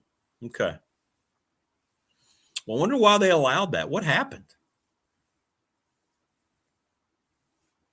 What would Disney do? Well, they wouldn't allow it to be made. We don't need a Caddyshack remake. They made Caddyshack 2. Yeah, Jonathan Winters, a huge influence on Robin Williams. Johnny would try to schedule them together on the show in later years too. Yeah, Jonathan Winters was probably Robin Williams-esque before Robin Williams.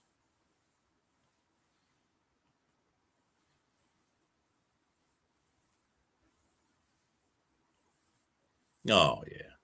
Buford T. Justice is and that's all ad lib. It's a completely I believe I saw the documentary on Smokey and the Bandit. I might be wrong, but didn't they just say, Jackie, this is you, just do whatever you want? How are you going to write a character for Jackie Gleason? I tell you what, you just develop that character. And Wayne, I think I sent it to you. Remember when they did the Burt Reynolds honors and he surprised Burt by walking? He came out of the back of the crowd dressed in the Buford T. Justice attire, and he had his cigarette. Ugh. And he went up there and talked to him in that manner. Just so good. So good. You can't do that anymore. You don't do that anymore. Entertainment has gone completely to hell. There's nothing out there where I'm excited about. Yeah, Burt lost it. It was so good because it was ad-libbed and it was real and he didn't expect it. He just came casually walking through the crowd. Oh. He had his sunglasses the whole time. Just so good. And now entertainment is not entertainment because they have everything. They have certain criteria you have to meet, and it takes away from everything. You can't write a story anymore.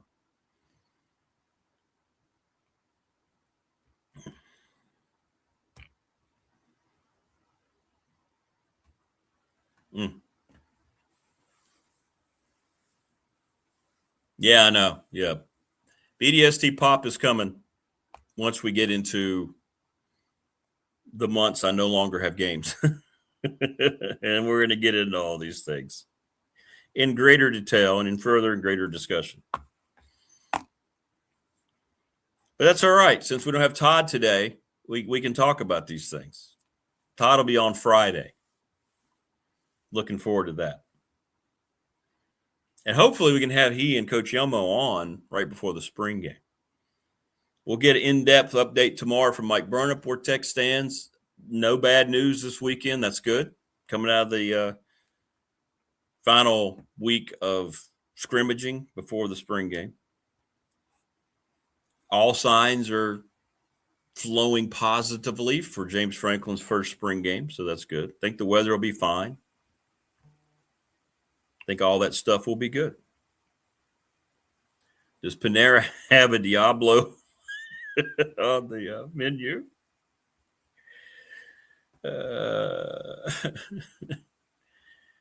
If they did, it'd be called something else. It would be called watch out for the crunch is not broken glass, but your teeth won't know the difference.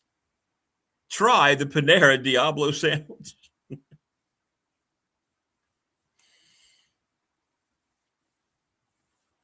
But I saw, Jerry Seinfeld went off about this not long ago. He said, "What's up, West Flint? Good morning. How are you, brother? Awesome." He's going to be at the spring game. Yeah, I think it's going to be heavily attended. I think they'll get 40,000 there. I do. But Jerry Seinfeld said he gets so frustrated about censorship and the things you can't say, and people talk about things that happen on his show, and he gets so angry. He's like,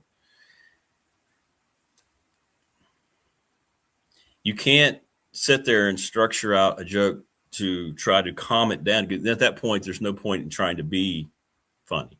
There's no joke. He discusses these things. He's got a really good, or he used to. I don't think he does anymore. He had one where it was comedians in cars or something like that. Coffee with comedians in cars, and he would have a lot of his peers on there. The one with Eddie Murphy is just so good. Norm Macdonald, you guys know what I'm talking about. It was Jerry. It's comedians and coffee and cars or something. They'd go somewhere, they drive, and because Jerry's a big car connoisseur. I mean, he's a billionaire, so he's got all these cars. And he would drive one of those cars like to someplace, and they'd go have coffee and just talk about their comedy. It's really good. It's really good. 40,001. Diablo sounds like Sloppy Joe's. I miss a good old Sloppy Joe. Anyone eat those as a kid? Oh, Sloppy Joe's were great. Yeah. Chef Boyardee. There's a reason the chef's been around since the 50s.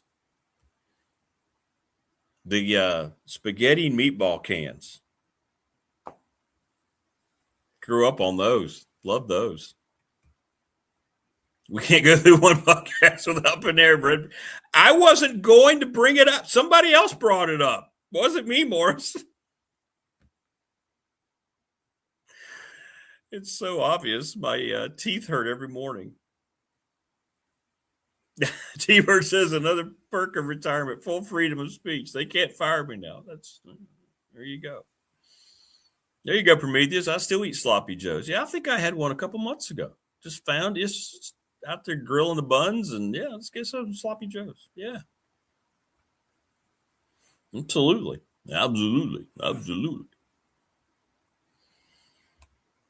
Love Sloppy Joes. Yeah. Didn't Adam Sandler have a Sloppy Joe song? Didn't he? Lunch Lady. His Lunch Lady song wasn't like the hook. Sloppy Joe, Sloppy Joe. I'm not much for Adam Sandler. His movies are all terrible. At least the ones that he's made since Happy Gilmore. But when he would have the songs and stuff, he was really good. Those were really good.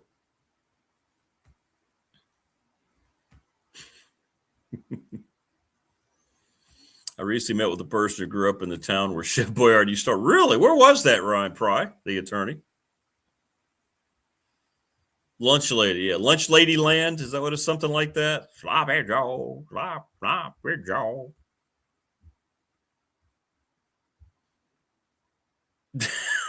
Do they have Sloppy Joes at Panera? That one's for you, Morris. No, it wouldn't be called that. No.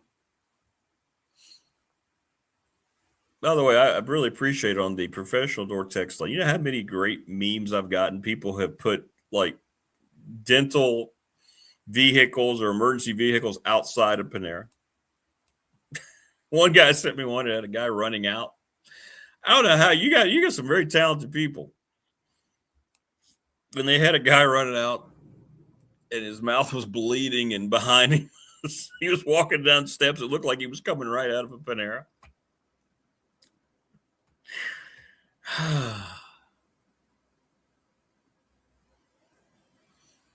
Upstate Pennsylvania. Okay. Chef Boyardee. All right, so somewhere in the Northeast. Okay.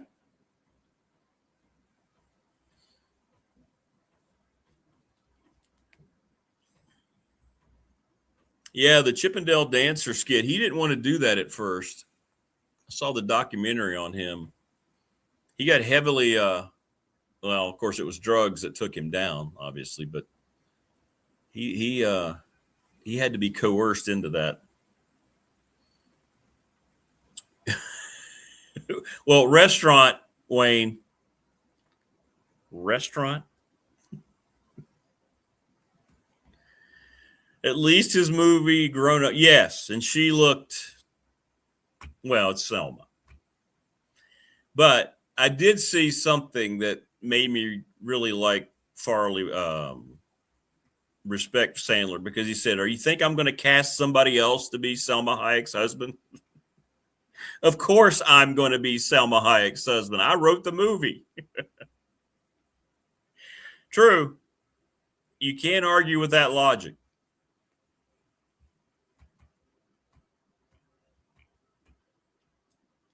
%, T-Bird. The lunch ladies throughout yes, high school especially, some really good people you can have a conversation with, say hello.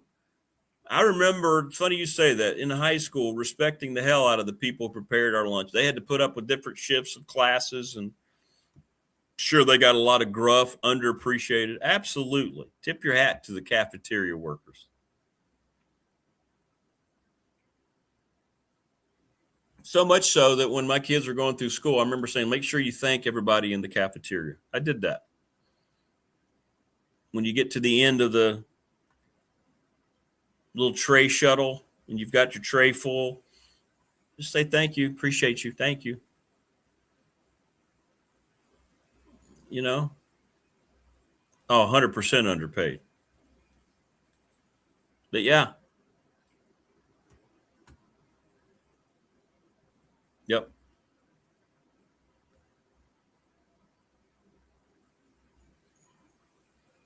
I mean, I always had a smile. Be middle of the day, you're trying to get through the day, they would always be, hey, how are you? Absolutely. I concur 100%. Yep. Yeah, they made magic sometimes out of very little choices. They did. So we get on subjects like this is when the professional door text line starts just going nuts. So people are asking me all sorts of questions. 391-0788.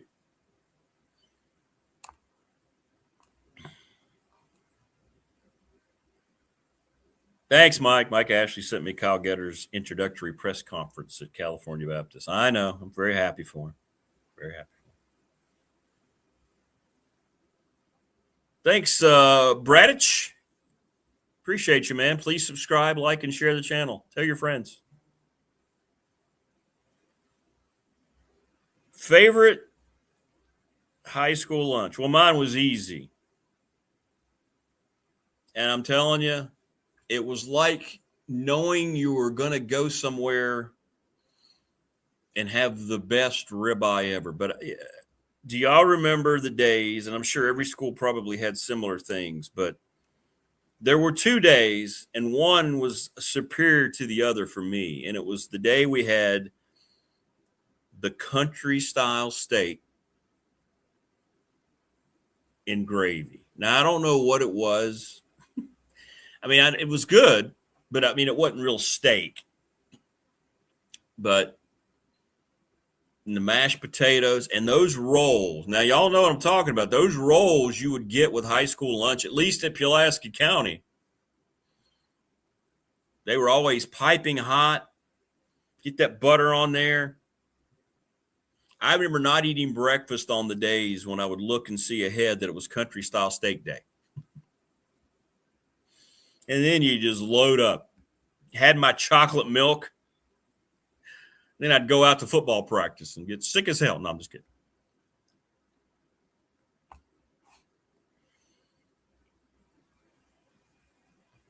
Those rolls were good, man. Country style steak day. Whoa, so good. And say what you will, but the lunchtime high school pizza, I really liked it, man. I mean, there was something about it, and I don't know how to explain it, but it had a unique taste. It was good.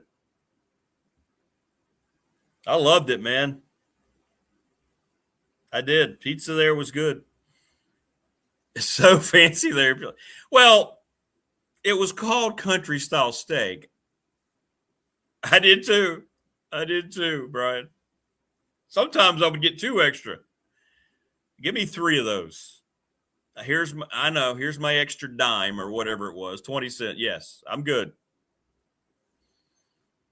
Yeah, so good.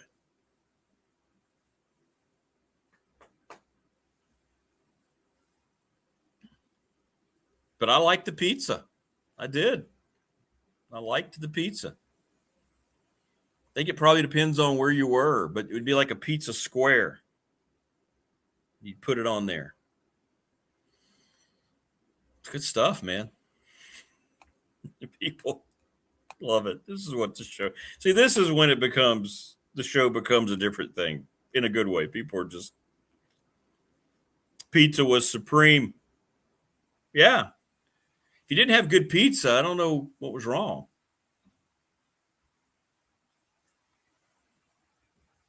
I loved school lunch for 12 years. The only thing I passed on was the mixed vegetables. Yeah, well, I wouldn't have eaten that anyway, too. Boiled chicken at Claremont Elementary. That's cool. Well, Wayne, what did you have? Where did you go to high school, Wayne? Now, this is just high school. It wasn't private school. I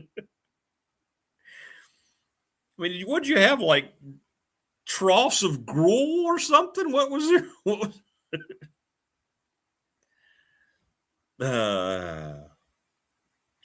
Mickey says down in Salem we had hamburgers that were really good too, underrated. Okay. All right, Mickey. On our professional door text line. See? Prometheus, there you go. Blacksburg had great. Yeah, we had good pizza in high school. You go to private school. That's funny. Trying to think if anything else stood out. That was probably the 2 that stood out for me. But nothing like country style steak day. Oh. I mean, you'd go in no matter if you had like tests, book reports due, whatever it may have been, didn't matter. It's country style steak day. But I remember one time I was looking so forward to it, and I went through the regular routine. I didn't eat breakfast. And on the schedule was country style steak. Then you got there and it was something else. I don't remember what it was. And I was like, where's the country style steak? You've made a mistake here today. Yeah, we ended up not being able to get the shipment. We didn't get them in or something. We didn't get the steak in time, so we'll have it next week. What? No, you're having it right now, right?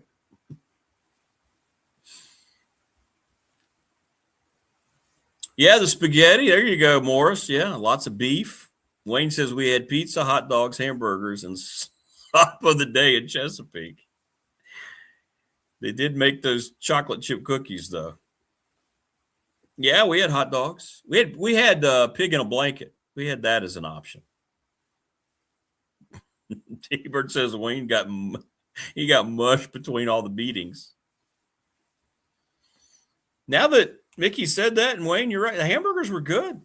Hamburgers were pretty good. Chicken sandwiches, yeah. A lot of people complain about their school lunch, man, but I'm telling you, I had some good memories of Pulaski County High School lunch. I don't really remember middle school and all that. I don't remember that. But high school, I packed my lunch for a while because I had the old NFL metal lunch boxes. Now, if you look up those metal lunch boxes today, they're worth quite a bit of money. But I had two of them. I had one, the black and yellow one. I had 3 lunch boxes. I had the one later that came. It was red. It had the AFC and NFC. It was cool because it had the Buccaneers and Seahawks on it. Y'all know what I'm talking about? The old metal lunch boxes. Had the thermos.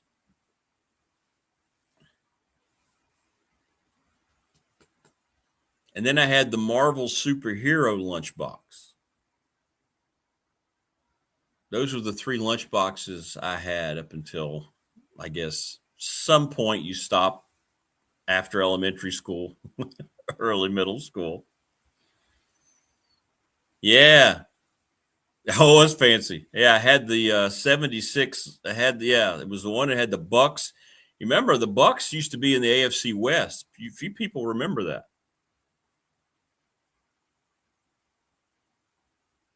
I got to find the NFL. Now I got to show you because I'm just remembering that. And these are the types of things that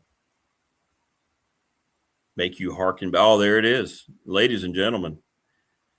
There it is. If y'all can see that. Can y'all see that? There it was.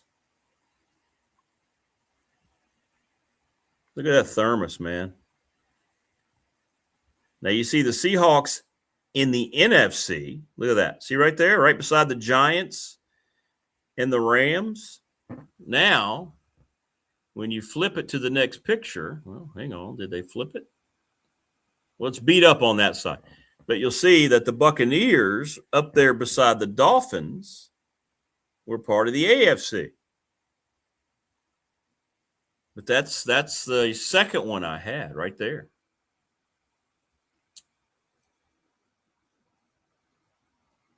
And the first one I had was the black one. Yeah, here we go. Hey, y'all, I'm having a lot of fun with this, so I hope y'all can bear with me here. There's the black one. Similar type of thermos. But they're hard to find in good shape. But I had that, man. Absolutely, I did. Oh, Prometheus had a Raiders exclusive. Wow. Gentle Ben. Hee-haw.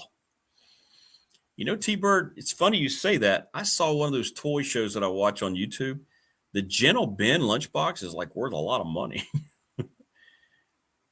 Wayne has SWAT. Oh, sweet. $6 million man, of course. Dukes of Hazzard.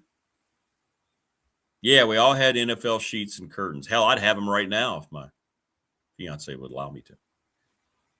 The NFL pencils. The NFL pencils are still the greatest writing mechanism man has ever created. They wrote very well. And I remember I'd get 2 packs. I'd get all of them, the AFC and the NFC. I would not open them. Oh, God, I can't find them. You know, the unopened packs of those are going for like $300. There's nothing more redneck than a hee-haw lunchbox with picket and a grid. Well, unless you had one of those hee-haw lunchboxes with the hee-haw ladies on it. Vanilla Hutton.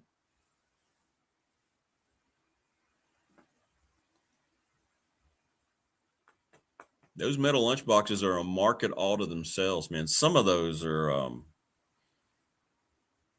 if they're in good shape, man, there are hundreds and hundreds of dollars. And people, the reason there's a market, people want to go back to their childhood memories. They go back to those more innocent times. Speaking of innocent, well, he's not so innocent, but Creed's ready to come in. Let me go grab him. He's been hunting all night. Let's see if I can notice any dried blood.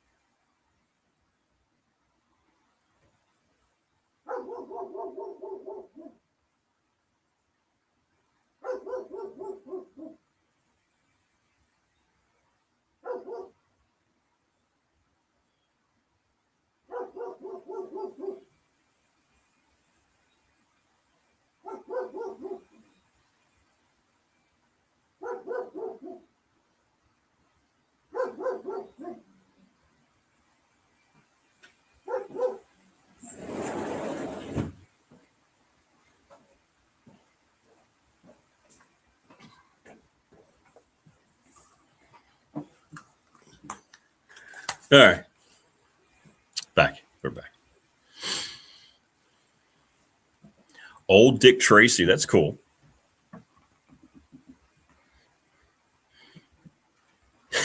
Creed's voice has matured. Yeah, that's the dog that's known me for like 7 years, but still barks at me like it's never seen me before.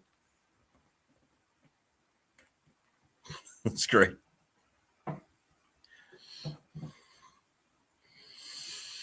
I'm doing it now with my Hot Wheels. Wife calls it second midlife crisis. Yeah, but you got to have your vices like that, man. I get it. It's the way I am with my Marvel stuff, and figures and comics and stuff. I get it. It's part of who we were, man. They can call us nerds all they want, but you grow up and you get into a world. I know you just get lost in those worlds, man. And you need that. You need that more growing up now than you did. What's up, Koopa? You get more caught up and you need it. What's going on, Xenix? Talking about pop culture we grew up with. We're talking about metal lunchboxes we took to school. Then they became plastic. T-Bird says he's doing it with guitars. Yeah, whatever it is, man. Whatever little life distraction you can do and give, it means a lot. It means a lot more, I think, when you get older. Because I don't think you realize you're doing it when you're little. It's just something you're interested in. But when you get older, you're like, I need to get lost in that for a while. That's why I love going to shows. Like, if you go to cons, if you just go to walk around, like I'd love to go to that's why we go to antique stores, and vintage toy shows. It's just stuff that takes you back, man. Phoenix says, I got collectibles again last year. Completely understand. Nothing wrong with it. Exactly. Yeah, you can get carried away with it. But then again, if it fits your budget and it's what you want, there's no wrong answer.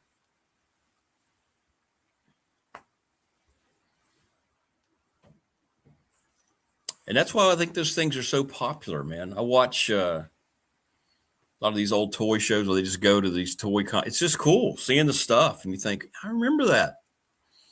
And you see some of the prices. Whew. Then you see some of these guys' collections. It just blows you away. Old car shows. There you go, Prometheus. 100% understand.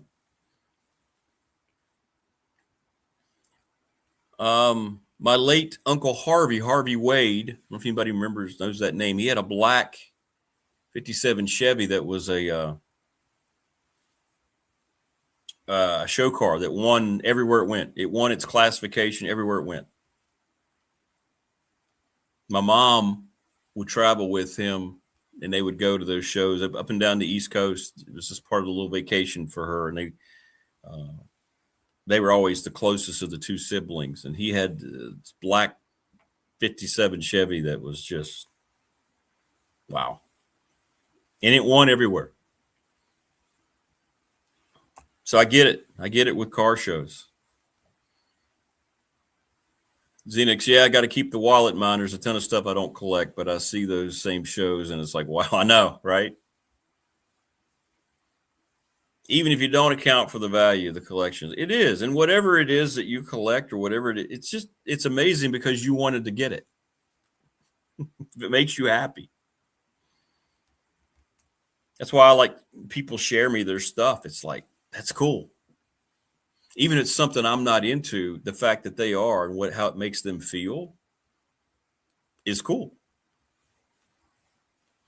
That's all that matters. Yeah.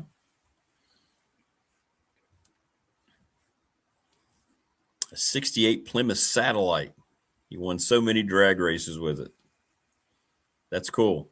Plymouth Satellite. Those muscle cars were so cool. Thanks to Family Fencing, by the way, sponsor of our studio here in Reiner, as we reminisce on a Monday, 540-200-8294. No Todd Grantham today. Coming out of the Masters, Rory won without really much drama, so we've covered that. McClellan Chiropractic, sponsor of our chat room, which is absolutely exploding with the direction our conversation has gone in today. Professional Door Incorporated, 540-391-0788, sponsor of our text line. Hit me up, 391-0788. As I said, many of you are already because everybody's excited about what we're talking about.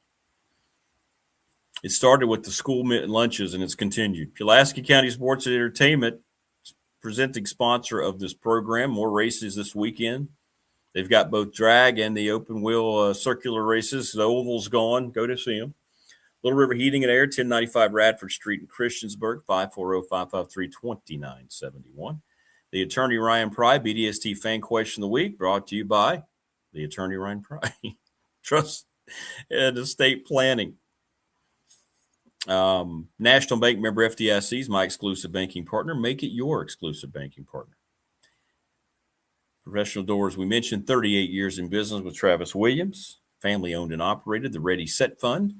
It's a unique and really cool way to earn some money quickly for an organization. Uniforms for Floyd County softball has been a great example. They raised more than ever before, $4,300 in 5 days. ReadySetFund.com. Reach out to Bob Christ, the brother of Dave Christ, the Hall of Fame high school football coach. BOBCRST11 at Gmail. And Sundown Electric. Great reputation. They're our newest sponsor, the Smith Brothers. Attention to detail, communication about the price, the work they're going to be doing. Reach out to them today. Honest and just complete integrity, everything that they do. The NRV Super Bowl has been around for 25 years. That's where we're doing the meetup. And Lawson's Mobile Home Supply, 1997. Both of those places, man. Look how long they've served. All these places we have. Yeah, I do too, Xenix. I do. Seeing the setups. I follow a lot of Instagram accounts just watching people display their stuff and show you what they've come up with. I'm with you, man. It's good stuff. We could hardly visit the Foodette without some guy challenging Dad. They race on Bob White Boulevard. Are you on the radio? We were. The show was on the radio for 15 years. Now here we are in the new world of YouTube. Welcome.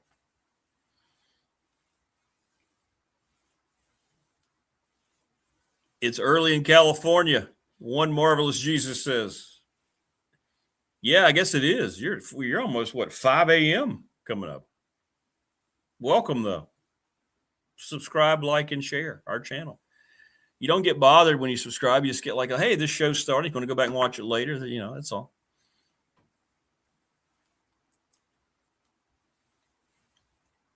Good stuff, though. Good stuff. So Wayne, you don't mind me talking about it. He's been sharing. He's gotten back into Hot Wheels and some Matchbox. And I was the same way growing up. It was always Hot Wheels, red lines. And then, there's a couple Matchbox cars that look cool. So, but I know what I want to talk. You remember how we were talking about marbles? Remember playing marbles? Younger folks that are watching, you go like, what? Marbles? And it's the reason I watch these toys. There's a guy called Froggy Flips. If anybody knows him or not, he's one of the biggest, and he has one of the most unbelievable collections. He knows everything about vintage toys. And he was at a flea market. Matter of fact, it was his newest video that came out last night. He was at a flea market, and he got two things. He got one was a carded Hasbro Andre the Giant figure. I don't know what year it was from, but that thing was pristine.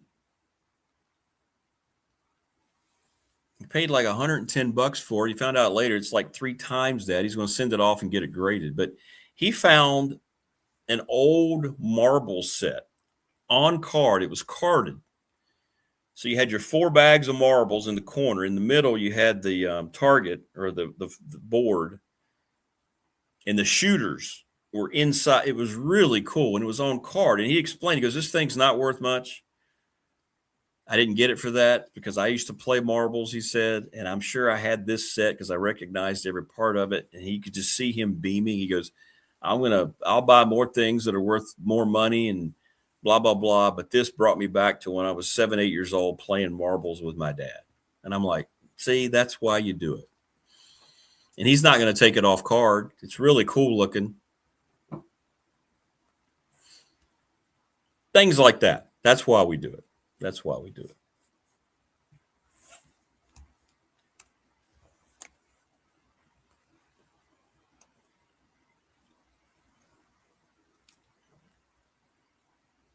Radford, yeah, that's right. Thank you. Davey said, was that Radford yesterday on ESPN2? Yeah, there's 2 Big South baseball games a year, and they did that one. High Point is playing really well. They're good. And Radford was on TV. Yes, and they did do a nice tribute for to share the story of Joey Rakuya's passing. So that was great. Zenix says, I'm 36, never played marbles, but had them for some reason. My generation pogs were probably similar. There you go. Yeah, there you go. And it's all generational stuff, man. It is. It's generational stuff. And what we had is not what others had, and what people had after us doesn't mean that it's bad. It's just something you have to get introduced to. 100%.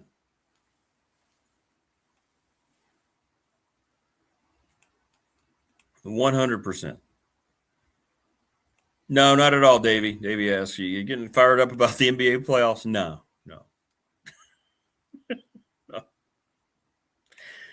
Matter of fact, I'm not sure I'll watch a single second of it. I'm not into it at all. T-Bird says, Dad grew up in the golden age. My dad was good too. Yeah, he taught me how to shoot. They used to win pennies. They would play penny games of marbles back in the day. I played my wrestling figures so much they wore off the wrestling outfit. I can see that, Prometheus. This thing was cool. I'm telling you, go on YouTube at some point, look up Froggy Flips, FROGGY space Flips,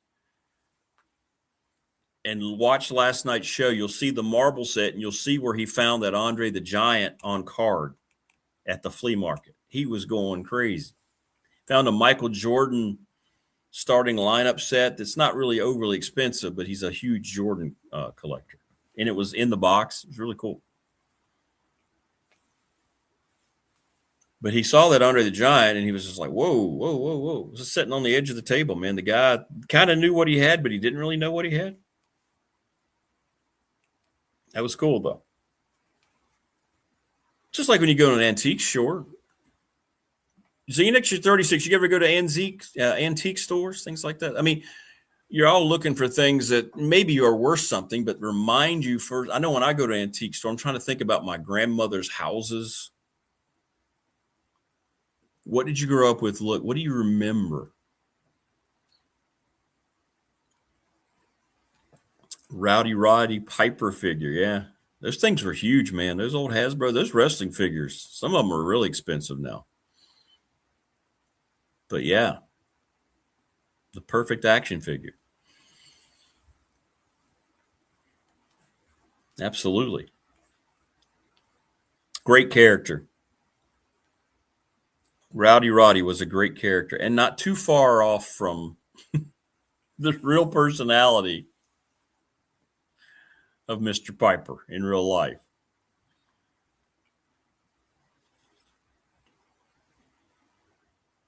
And I miss that too. I miss good wrestling. And y'all know what I mean by that. It's just not the same anymore. Look, everybody recognizes it for what it is. Sports entertainment. Zedek says, a little bit. I grew up in New York City. Oh, okay, very cool. So I think it was a little tough for some of those stores to survive. I've gone to some where I'm at now, though. Yeah, I do too, man. That's exactly right. Just looking at this stuff, it's cool. And every time you go to an antique store or one of these things we're talking about, everybody's so happy because they're doing something they love. They've turned it into probably their main business. I don't know. I'm guessing in most cases that's it. If you open up an antique store, that is your business. But everybody's just so happy. And all they want to do is talk to you about the stuff or hear your stories. Most of us, if you have a job and you go and you just kind of go to work, you don't know what's going to happen that day at work to make your day worse. Well, if you have yourself a nice antique store and you've got a nice flow of cash coming in and you can live, and I tell you what, man, collectible store, whatever it is, these people are always nice and happy. You know why? Because they've hit their zen. Old action figures, older baseball cards, absolutely. Yeah, for me, if you see a piece and then you ask the storekeeper about it and then they start telling you about it, to me, that is a massive part of just going. There's a really nice, where were we? Let's see.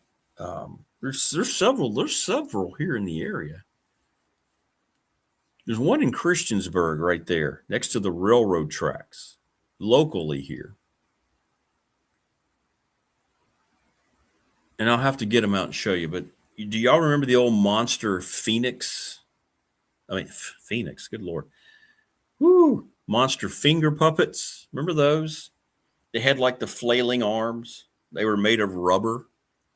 I found two of those just randomly in this little bin. And I had them all when I was little. And it just brought back the feels, man. And I got both of those I'll have to bring them out and show you. That's the only thing I got that day was those two little finger puppets. Phoenix, how was New York City school lunch? You have steak like Rick's fancy school. Prometheus says, I went to my buddy's new house this weekend and the whole house is mid-century, 40s, 50s, and 60s. That is cool. I don't think he's with us today, but Big Al keeps inviting me. He's got this massive Virginia Tech historical athletics collection. And Big Al, I am going to get down there. If you're with us, I don't think you are today because usually you'll chime in by now. But I am going to get down there in Galax. I want to see your stuff, man. If you're a Tech fan, I've heard it's museum-esque. See, I was a public school. Don't listen, Xenix, don't listen to Wayne. He's trying. We had country-style steak, and it was delicious. And he's thinking I went to this fancy. I went to Pulaski County High School in Dublin. Or if you want to sound more cultured, Dublin. Tell you what, get Grantham on Friday, right before the UAB scrimmage. We get he and Coach Elmo. I'm going to talk to Grantham about our country style steak. You'll see.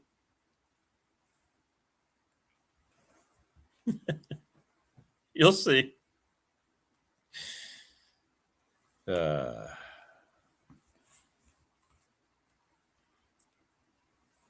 I did see that. Matthew on our professional door text line. Virginia Tech took 2 out of 3 on the softball diamond this weekend against UVA. Yes, they did. I mean, they got a shot to be a super regional champion. I do. 2 out of 3 on the softball diamond this weekend against UVA. Yes, they did. I mean, they got a shot to be a super regional champion. I think they got a shot to be a super regional champion. I do. 2 out of 3 on the softball diamond this weekend against UVA. Yes, they did. I mean, they got a shot to be a super regional champion. I do. Xenix, I went to Aviation High School in Long Island, Queens, and Lynch reminded me of a prison. Oops. High school in Queens. That's cool.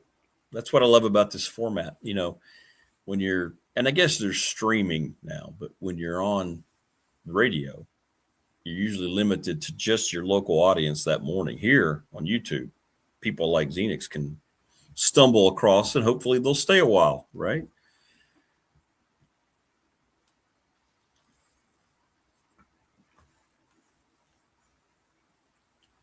That's what's great about this format. Anybody can watch you anytime. So that's what makes this cool.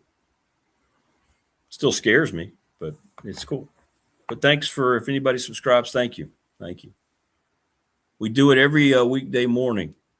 A couple other people that I've not heard from ever on our professional door text line. Welcome.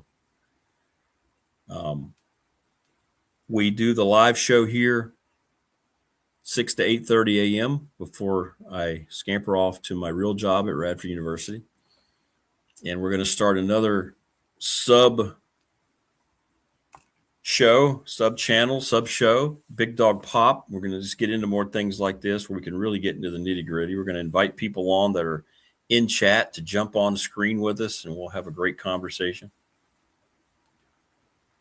And in the month of March, I got the update from YouTube, and we had over 140,000 views. And to me, that just blew me away. And I thank everybody who took the time to watch. A lot of people are going and watching the shows later, which is just fine. It all counts. Exactly, Xenix. And that's what I've tried to do when the show was just on radio here locally. In a world that feels so disconnected, sometimes there are platforms like this where you can cultivate community. Exactly. And that's what this show has always been about. And that's what all of our amazing sponsors are about.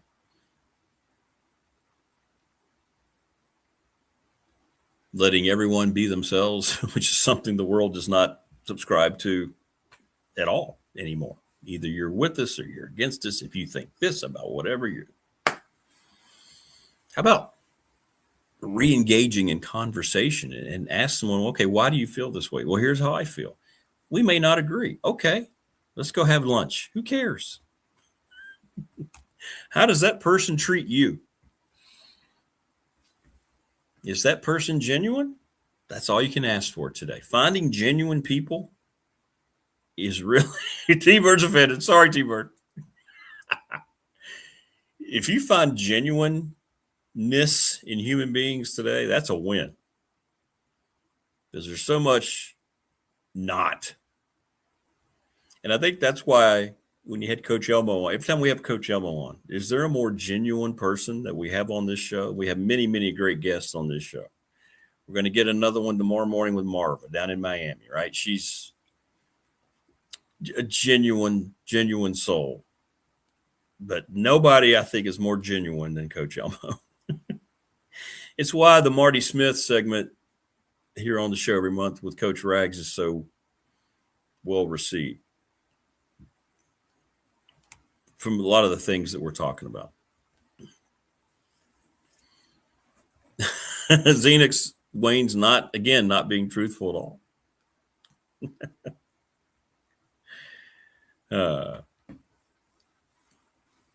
Is it really, Prometheus? So Dublin is the fastest growing place in the country? Really? Dublin, Virginia, my hometown?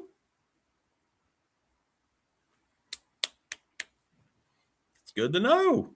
Didn't know that. The bringer of fire, bringing facts.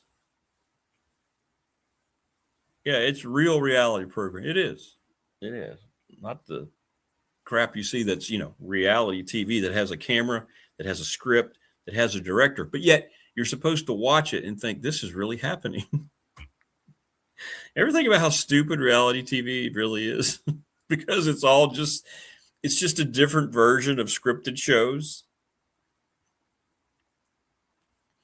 I mean, you do understand that none of the people who are on these islands are doing Survivor. You do understand these people aren't in danger because there's production crews, dozens and dozens of people out there with them, right? You do realize that.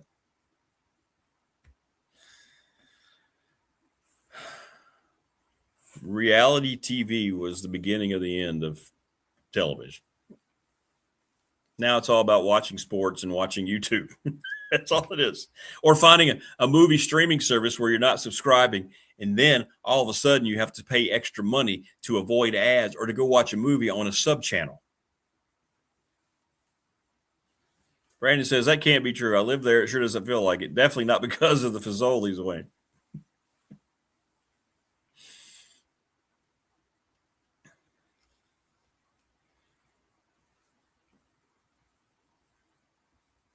It's like, yeah, exactly. He was fighting for his life 20 feet away from a Marriott. Exactly. 100%, Xenix. 100%. Oh, no, what's going to happen? Well, there's a commercial coming up. Then they're going to reset everything and make sure you tell the person how to act to make it seem more dramatic and more real. But hey, it's reality TV. What are you talking about? Really? Come on.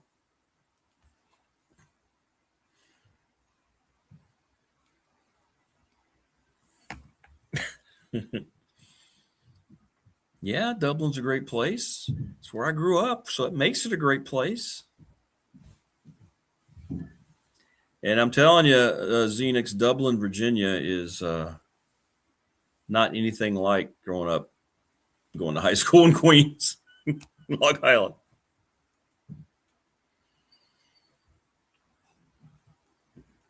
Still get the feels whenever I'm up in Dublin. I like to drive through the old neighborhoods, old girlfriends' neighborhoods, or old friends where they grew up, see their houses if they're still there. It's kind of cool. It's cool to see all the old places and all those things. So, yeah, because we're in that kind of show today where we're just talking feels and the vibe and everything. So it's fun. It's fun. But you can't go home again. It's true. And you know what's strange too?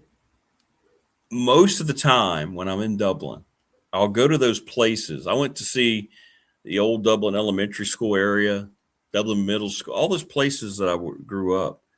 But I will never hardly anymore go by where I grew up, my house. Because it always hit me and made me feel down. I don't know why. And I guess I started thinking, well, that's why the saying is out there. You can't go home again.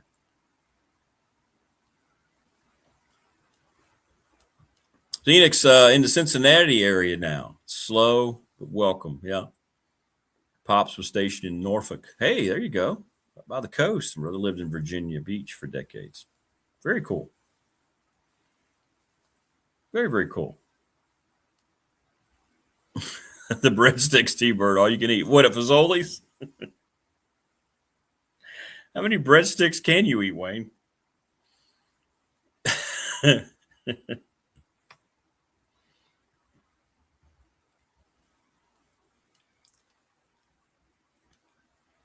We're getting, oh, really? So good ice cream in Draper, Brandon? We're getting a new ice cream place right here in Reiner. It's going to be called Scoops. I'm looking forward to that. Oh, I just got the birthday notice. Today's Coach Bonnie's birthday. Bonnie Hendrickson. I'll have to reach out to Coach Bonnie. Wish her happy birthday. I'm going to reach out to her and see if she wants to come back on the show.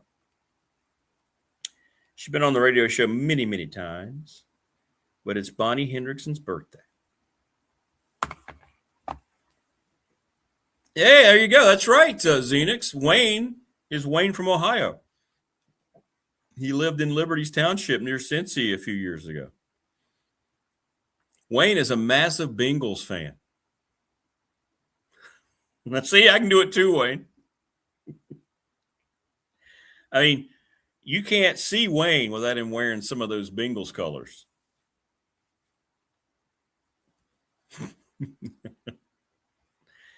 Wayne is not only is, I don't know, Wayne, how would you describe your fanship preference? Is it you're a bigger UVA fan or Bengals fan? I mean, it's kind of like this. I've been to Cincinnati many times. See my Padres out there. Yeah. Yeah. Many, many times. Bengals by miles.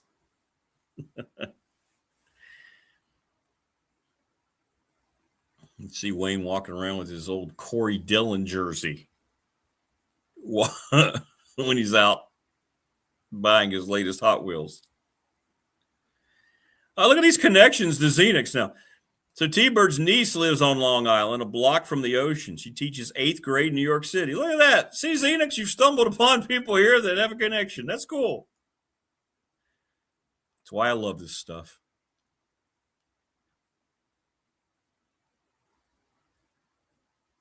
Wayne's actually a Browns fan. See, I had to say that about the Bengals because he said how much I love the alternate for no reason black jerseys. Kenny Anderson. He finally got in the Hall of Fame, didn't he? Is he part of this class coming up? Or am I just imagining that?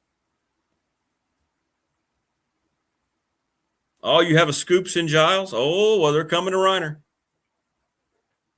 Wow, they're expanding. That's cool. Maybe we can do some cross promotion with them and have like coupons or something.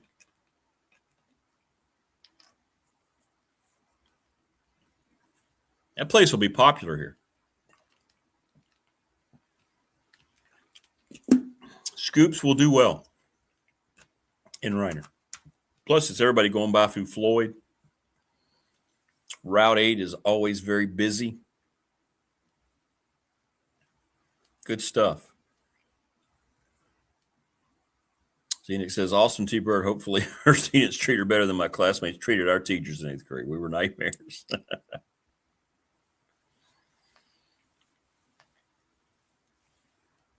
Yes, there's no doubt. Wayne's first love is Bret Michaels. There's no question. As a matter of fact, I understand that if he were going back in time and given the choice, I'm not sure he'd want to be with more. Olivia Newton-John, Farrah Fawcett, or Bret Michaels. Oh, the bull that I showed you? Yeah, he's cool, man. So every time I drive out, and I go out a road called Fairview Church to go to Backway to Radford, to go to Radford University. And the bull who rules the roost, right? There were 3 to start. 1 remains because he won. And he just stands there around the fence line, looking over the fence, the road. He's just casually chewing his cud, you know.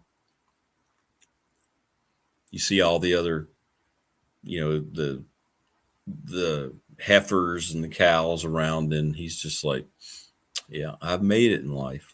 Don't come in here.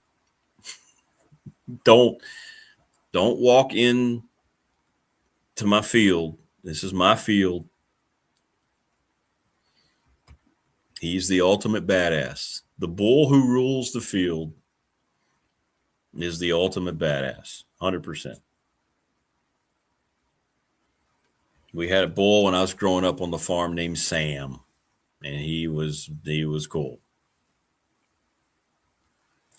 Isn't the Bengals one of only NFL teams without championships? Yeah, Super Bowl and or championship. Yeah, Bengals are one of those, 100%.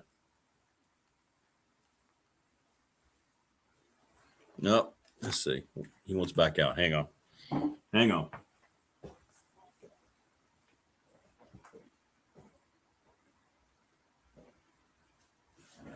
Hey, bud. See ya.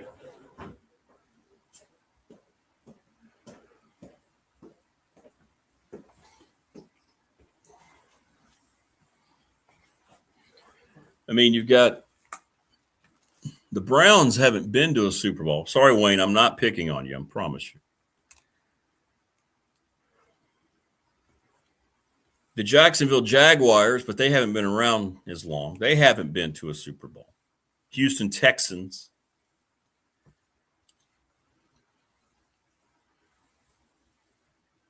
The Detroit Lions, right? Am I right about that? The old NFL teams from the 50s and 60s. Now, the Browns and Lions won NFL championships. The Browns were under Paul Brown, who they're named after, are great. Or were great. But they have not been to a Super Bowl. The Lions have not been to a Super Bowl. I think that's the only two OG NFL teams that have not been to a Super Bowl. Don't count the Texans or the Jags. Right? My niece tells me stories about New York City students. She says her kids address her as bro. Phoenix says that's about right. Am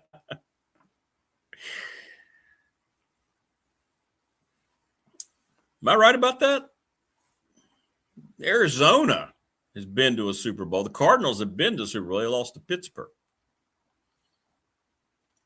I think that's right. The Jets haven't been since Super Bowl III. And Joe Willie Namath. You can go through all the divisions. The Dolphins haven't been in a long time. Patriots just went. Browns haven't been. It's been a while for the Bengals. But the Bengals have been twice, and both times it was against the 49ers, right? Obviously, the Steelers dynasty, throw them out. Baltimore, they've been, what, twice or three times? Jags haven't gone. It's been a while for the Colts. Texans have never gone. Tennessee Titans, well, they went once, lost to the Rams on the tackle. Then, of course, the Broncos, who have been to 8. Raiders, it's been a while for them. Yes, they lost to the Bucs. Of course, the Chiefs in their recent run. And the Chargers have only been once, and that was when the 49ers, Steve Young, got the monkey off his back, right?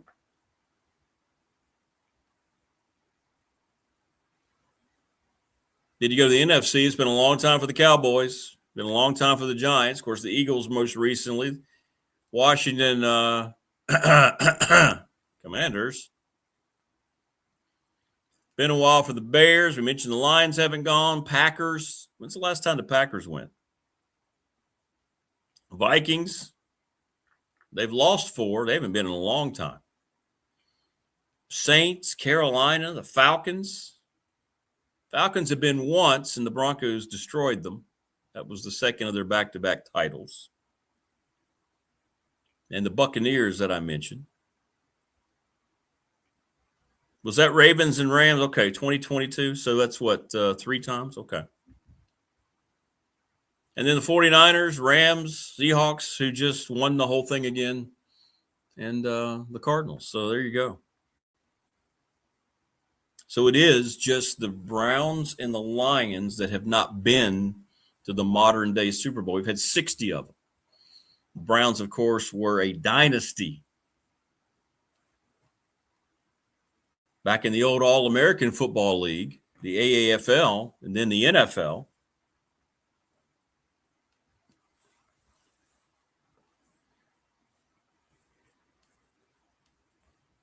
Ollie Matson played for the Rams back in the day.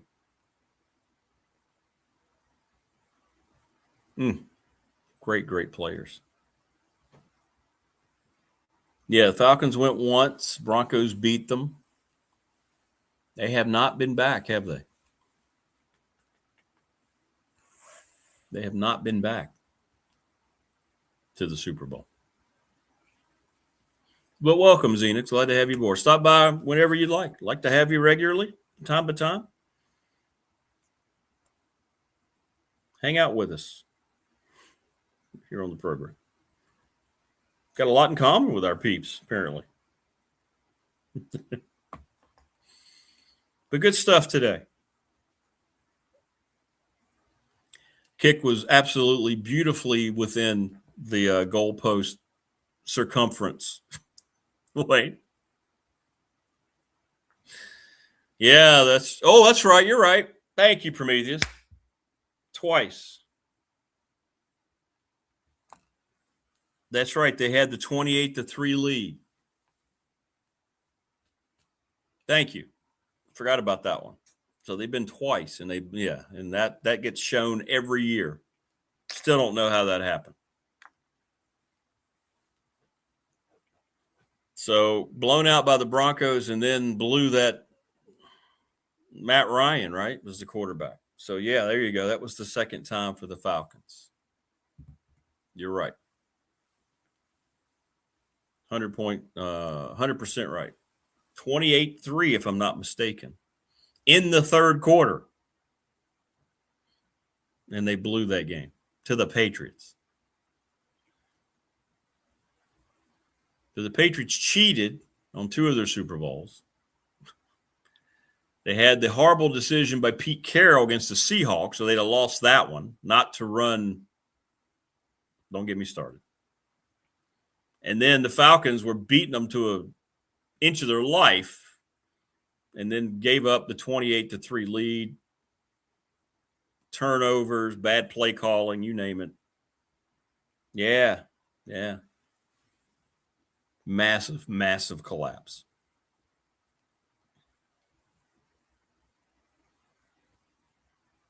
Unspeakable collapse, to be honest. So we'll have Marvin tomorrow, Brian Siegler from the Boundary Corner, see how his stream went the other night with all of his special guests.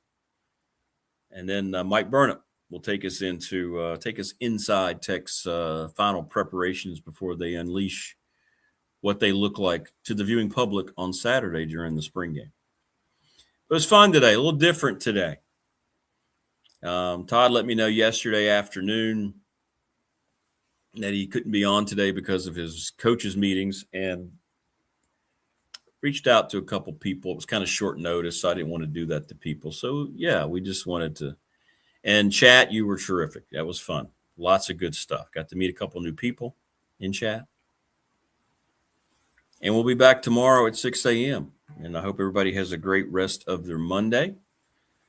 I don't know about you, but I always get you off to a good start when you're able to hang out. Thanks to all of our great sponsors, which I've mentioned throughout. Couldn't do the show without you. Please frequent them. If you do, call them and talk to them. Tell them you heard us talking about them here on the program. And as always, subscribe, like, and share our content. We'll see you tomorrow on the Tuesday edition, everybody. Enjoy your Monday. Think about all these great memories we've talked about today. It'll make you smile when you need it the most here on a Monday. We'll see you.